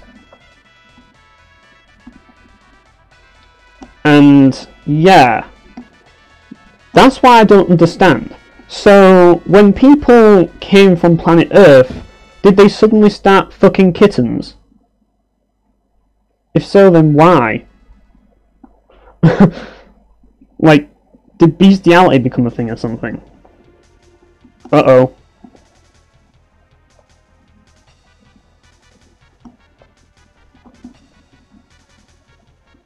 It's a spider, so it must be evil.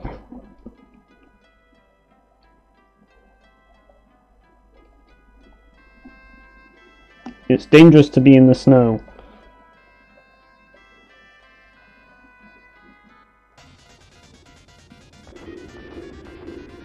Uh-oh, there's a nuclear missile that's been launched.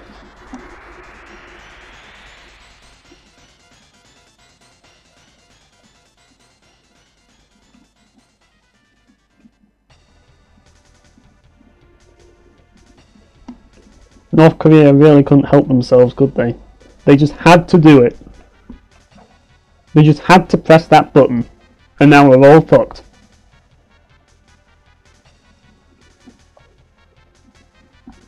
Damn right you mean business. But so do we.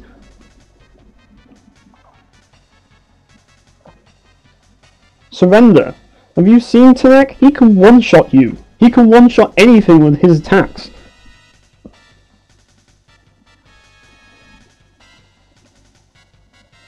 Oh no!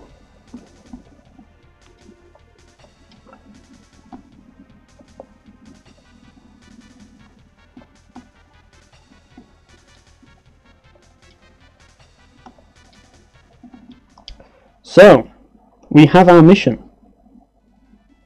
And now I'm going to take notes on what I have to do in that mission. So, yeah. So basically what we need to do, and this is to make sure I don't get lost next time, we have to go to Silverant.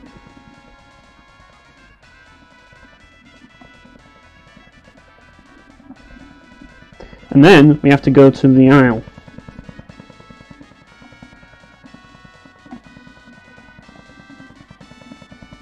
Oh, actually no, first I want to go to the ruins. Then go to the Isle. And then we'll carry on.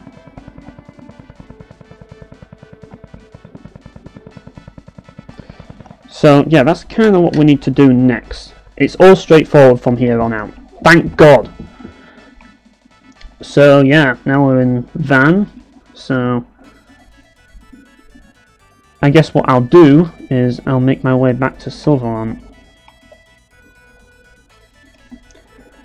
First of all, I'm going to check how much time I've got. I guess I can see if I can do a power action in Van since I've accomplished that. See if there's anything to do here.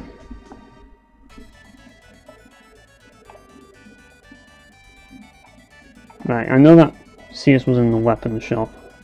Oh, hang on, it is not in the weapon shop anymore. Man, I'm bored. No, can't blame you. Kinda happens sometimes. Right, so yeah, I'll take it. Oh, what's going on here? Asleep.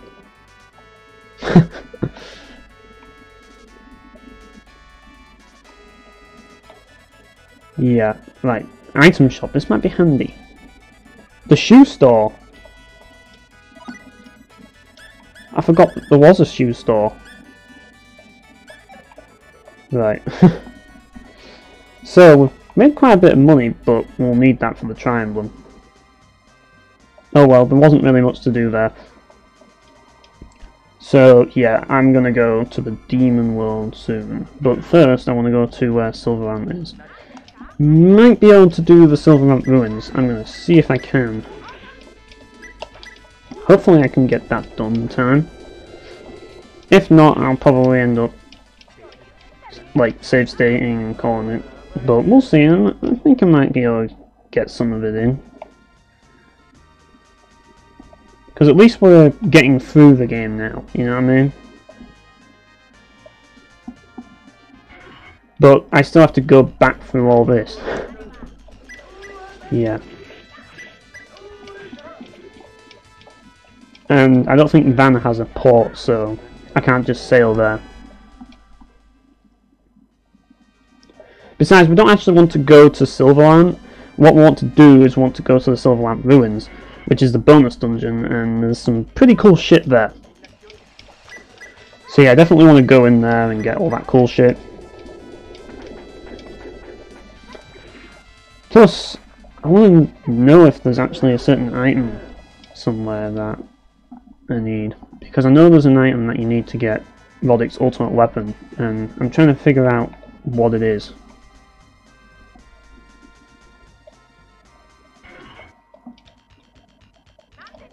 Thank God it's not them stone guys. That would be bad. The evil stoners of doom.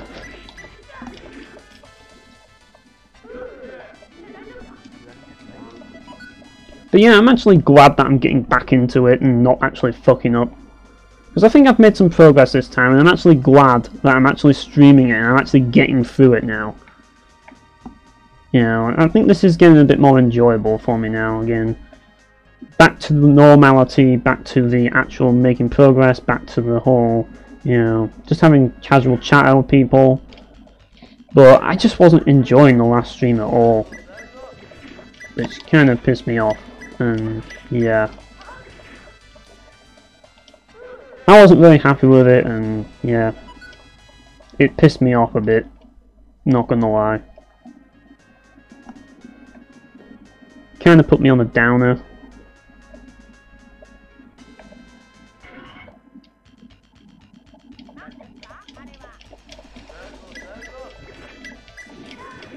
But in any case, we're getting on with it now. So if I can find the Silver Ruins, that'd be really nice.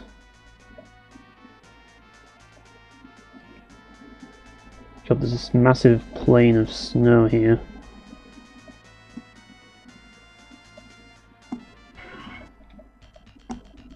And there's always those freaking stoner guys, isn't there? Yeah, always those stoner guys. Thankfully, Earthquake is very powerful, so yeah. They're a lot less of a hassle. Do we go anywhere from here? Can we go anywhere from here? I know that there's a... Oh fuck, there's several of them now. Oh, you got them. Nice. Yeah, Earthquake's really powerful at this point. I love how the rock's just slipping off there. Ooh, Word of Death. Nice.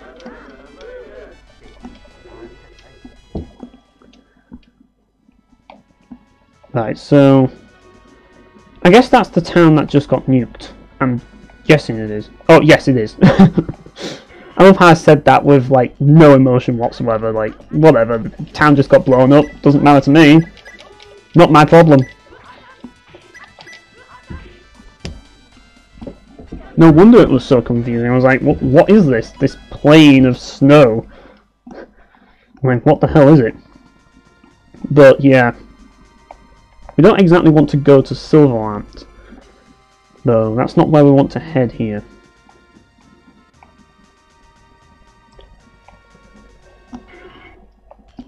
But it is near Silverlamp, is the ruins, if I recall. Well, it is the Silverlamp ruins for a reason.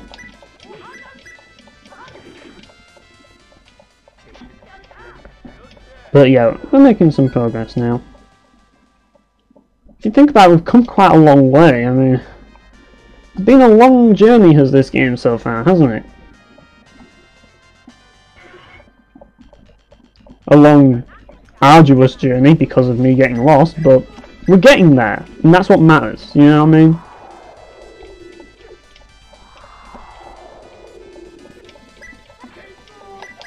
But yeah, getting training is going to really help as well. But I think because of all that, and all the experience we've got, it's going to make things a lot easier for this bonus dungeon. Okay, we can't go down there, there's just this little puddle of water that we can't pass. Impassable puddle of water. The most evil puddle of water in existence. But yeah, I think this is where we need to go anyways. I would have only ended up going the wrong way anyways, so... yeah.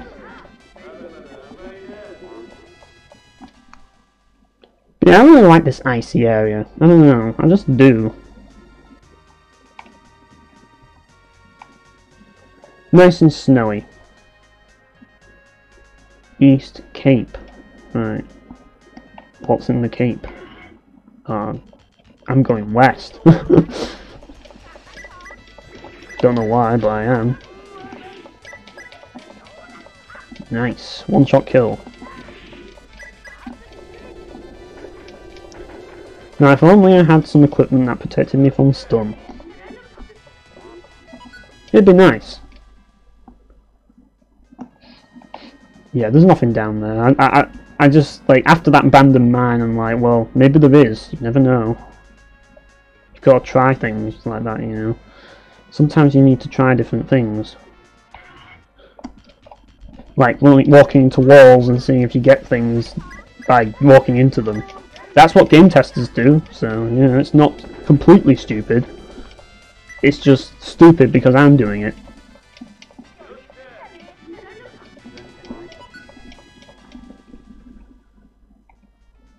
Right, we've got blackberries now. I think we have to go down to get to the ruins. Or do we? No, there's just this little beach here. That's not where we need to go. Do we have to look it up as to where to go to get to the Silverlamp ruins? Is that what it's come to? Well, that's one down.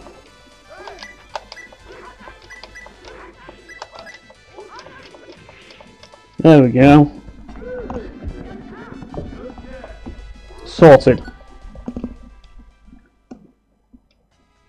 Right, let's go up this time.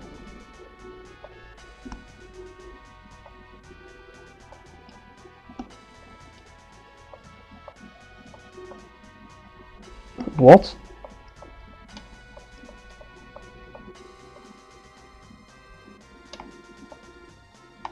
So what's over here then?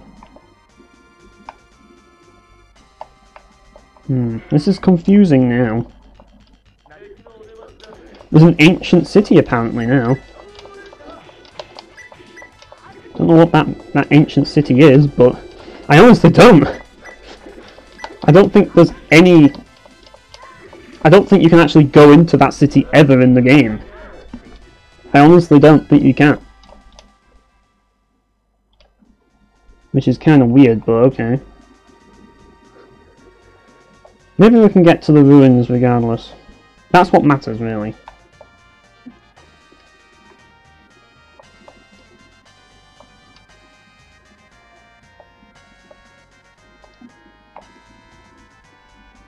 Oh, no, it just ends at a dead end. Great. Wonderful. It's DLC. That's the DLC area that we never got to experience. Actually, the final area of this game, like the final world of this game, is pretty much DLC. And the DLC is actually out. It's called Star Ocean First Departure. Maybe I should try that someday. Try the DLC planet that was cut out of the original game.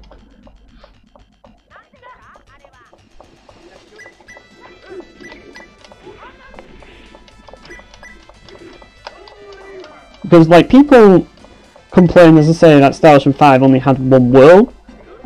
So does Star Ocean 1. People didn't complain that Star Ocean 1 only had one world.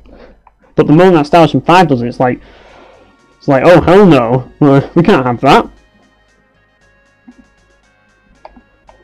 But, yeah, I'm lost, unfortunately, people. I'm very lost. I'm trying to find this Silverant Ruins, but it's not easy. It's very hard to do that. Very hard to do it, you see.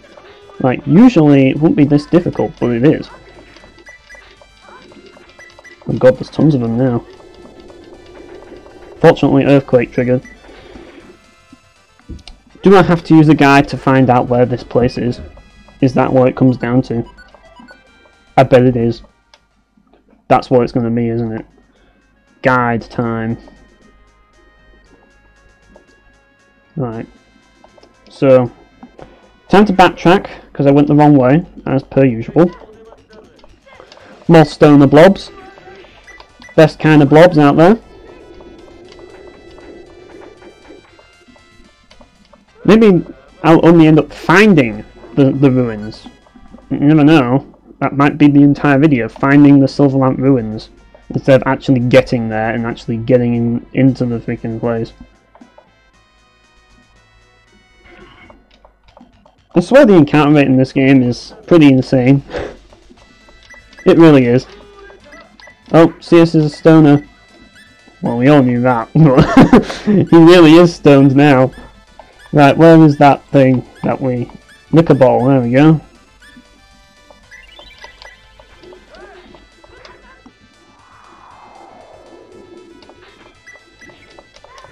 Right, we got him. But Joshua's stoned as well. Didn't know he was into drugs, but didn't seem like that kind of guy at first, but you never know. You never know. It's always the quiet ones, that's what they say. Actually, no, Joshua isn't quiet. He should be quiet, but he's not. Right, what's this? Right, East Cape, North Silverant Castle. Yeah, I need to go to the Silverant Ruins. So if you could tell me where that is, signpost, I'd really appreciate that. I really would.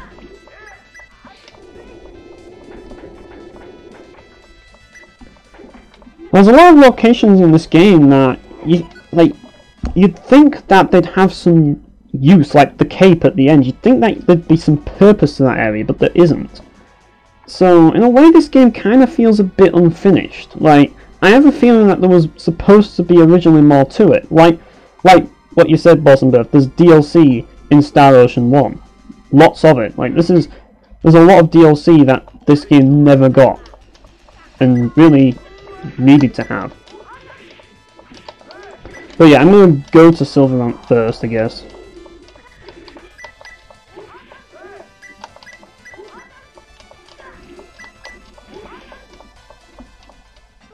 Well, I don't know.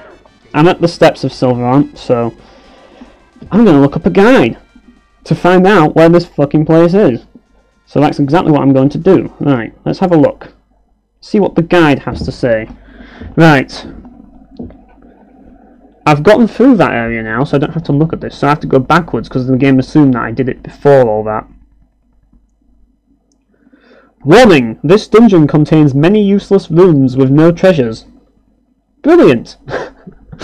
Right, from Silverant, take the left path, then go into the caves. Past that, and when you reach a bridge, stop. I know there's stuff further on, but there's, to be honest, nothing. If you go there, there will be stairs, but Ratic says that the entrance to there is too blocked, and you will not be able to enter. But wait, there's more. From the castle steps, head right down the stairs. Follow the path to the cape, but there's nothing. Side. From the bridge, go on to the right side of it, and from there you should see a gap in the cliff there with a shadow ship, like, dash. Then move left into the Silverant Ruins. Why does it have to be so complicated? Why can't I just say go to the cape, then go back? Seriously. You have to tell us every little bit of information and then try and confuse us, and then it's like, oh, no, actually you just do this. And it's like, couldn't you have just told us that at the beginning? Would make things a lot easier. Oh well, we're going back to the cape, I guess. Backtracking. More stoner enemies. Great. 3 of them, in fact. This is really my lucky day, isn't it? Oh, CS is stoned already.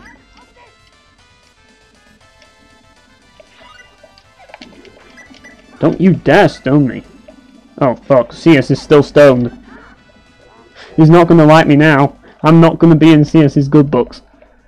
Right, let's see if I can cure his stoned status. Right, where is that?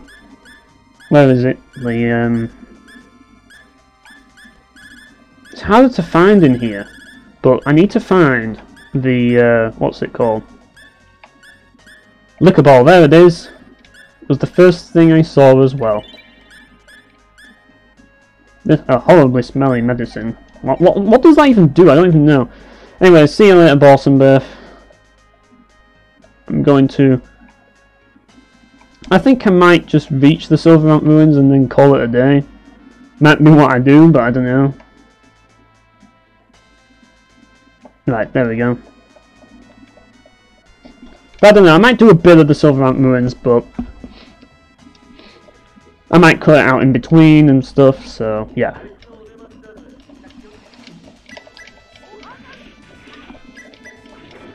So, I know where you go to get to the isle that you need to go to after doing the bonus dungeon. You need to go to Silverant. Hopefully I'll remember that. And you need to take the boat from Silverant and then you go to the Demon World, and that's a fucking cool ass dungeon right there, people. Definitely the coolest dungeon in the game. Right. Nope, this is not the way.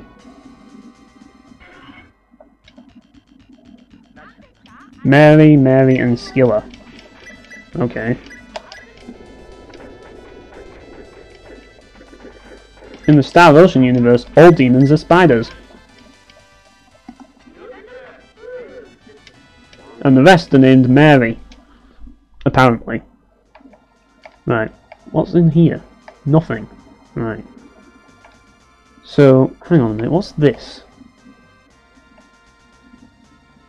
Right, cliff edge. Right. God, these freaking encounters interrupting my search for the bonus dungeon. Right, do I have to leave the area first? I don't even know. Honestly, I don't even know. But, yeah, I'm gonna have to figure that out, aren't I? Oh well. We'll have to find out. So, yeah, this is the road to nowhere. So, what does the guide say again? I've got to the cape. Now, where do I go? Right. From the bridge, go on to the right side of it. Why didn't you just tell me to go to the bridge then? I just don't understand it at all. Like, what the hell is the point? Right. Let's go back to the bridge then. So the bridge is... I'm guessing it's near here. I do remember there was a bridge somewhere.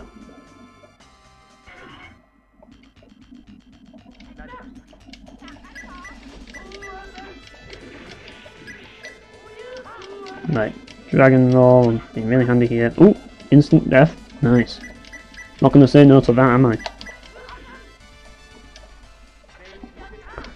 Right. You can see why I put Tanek in the party, can't you?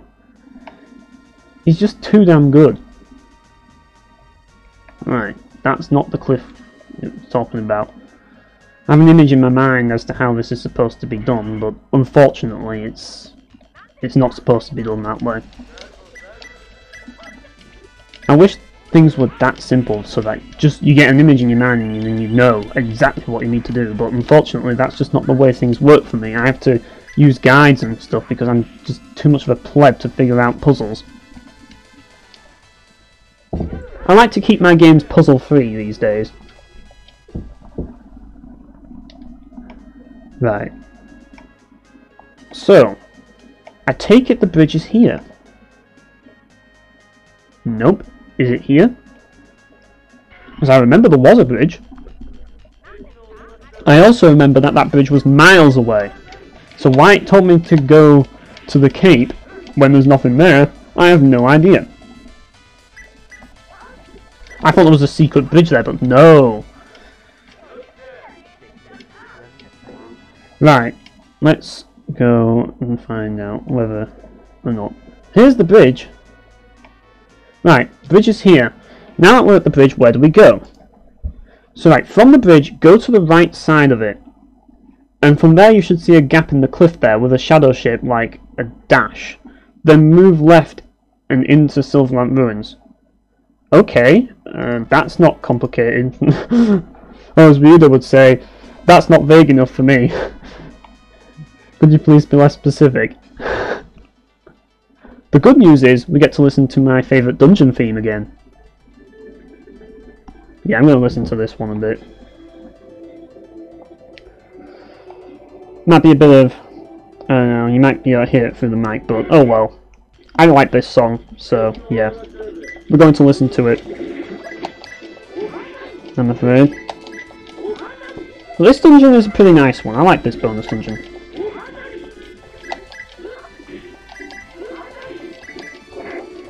But yeah, I like listening to the music in this game. It's a lot of fun. It's just that I turn the speakers down a lot, just so that you guys don't have to listen to it too much. But yeah, this dungeon is pretty nice. Not only does it have a nice track, but I like the look of it. It's got this like crystal-like look to it. Now we have to fight cunning cuss. I don't know what they are, but well, we'll have to deal with them.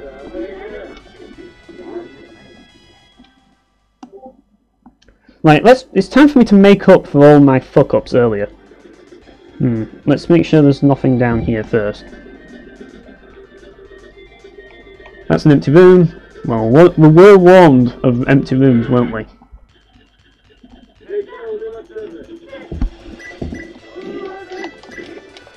Right.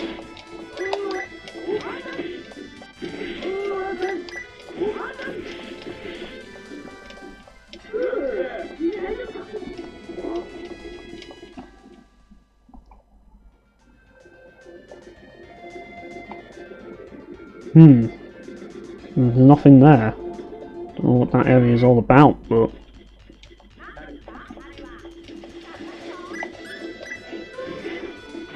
yeah, let's use this move.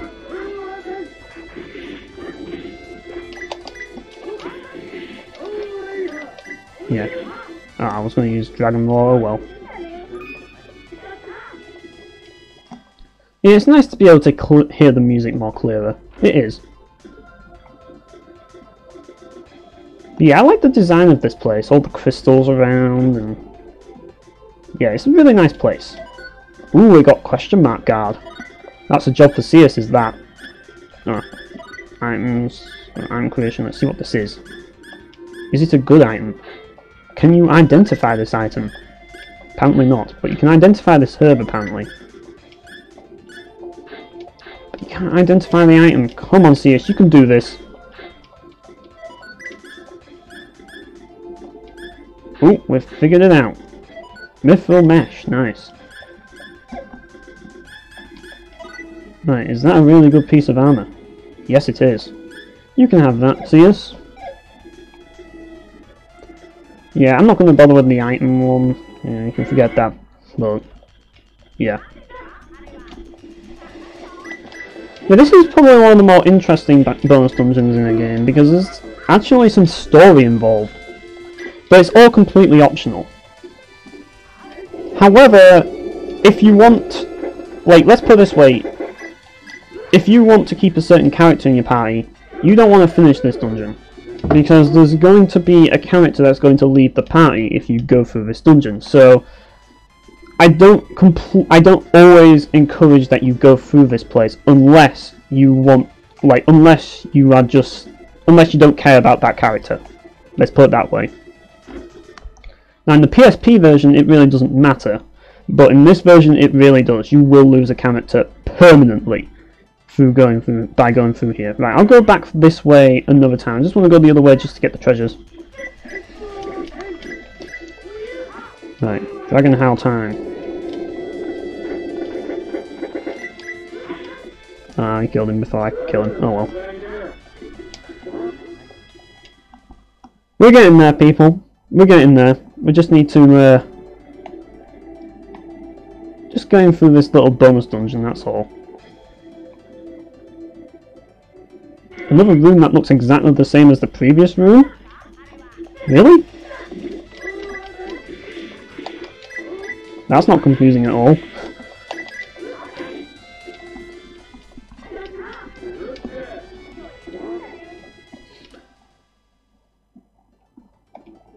Right. Let's go through here. See what's going on around here. Oh, I could have gone the other way, but oh well, it doesn't really matter, does it? Hound form. This is a new one for me. But that one's dead.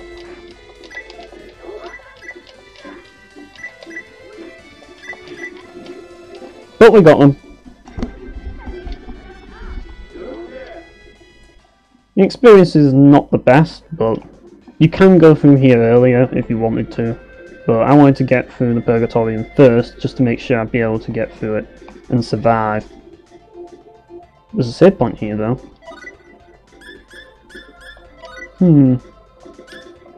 Is this a good stopping area? Maybe it is. Maybe this is the best possible stopping area.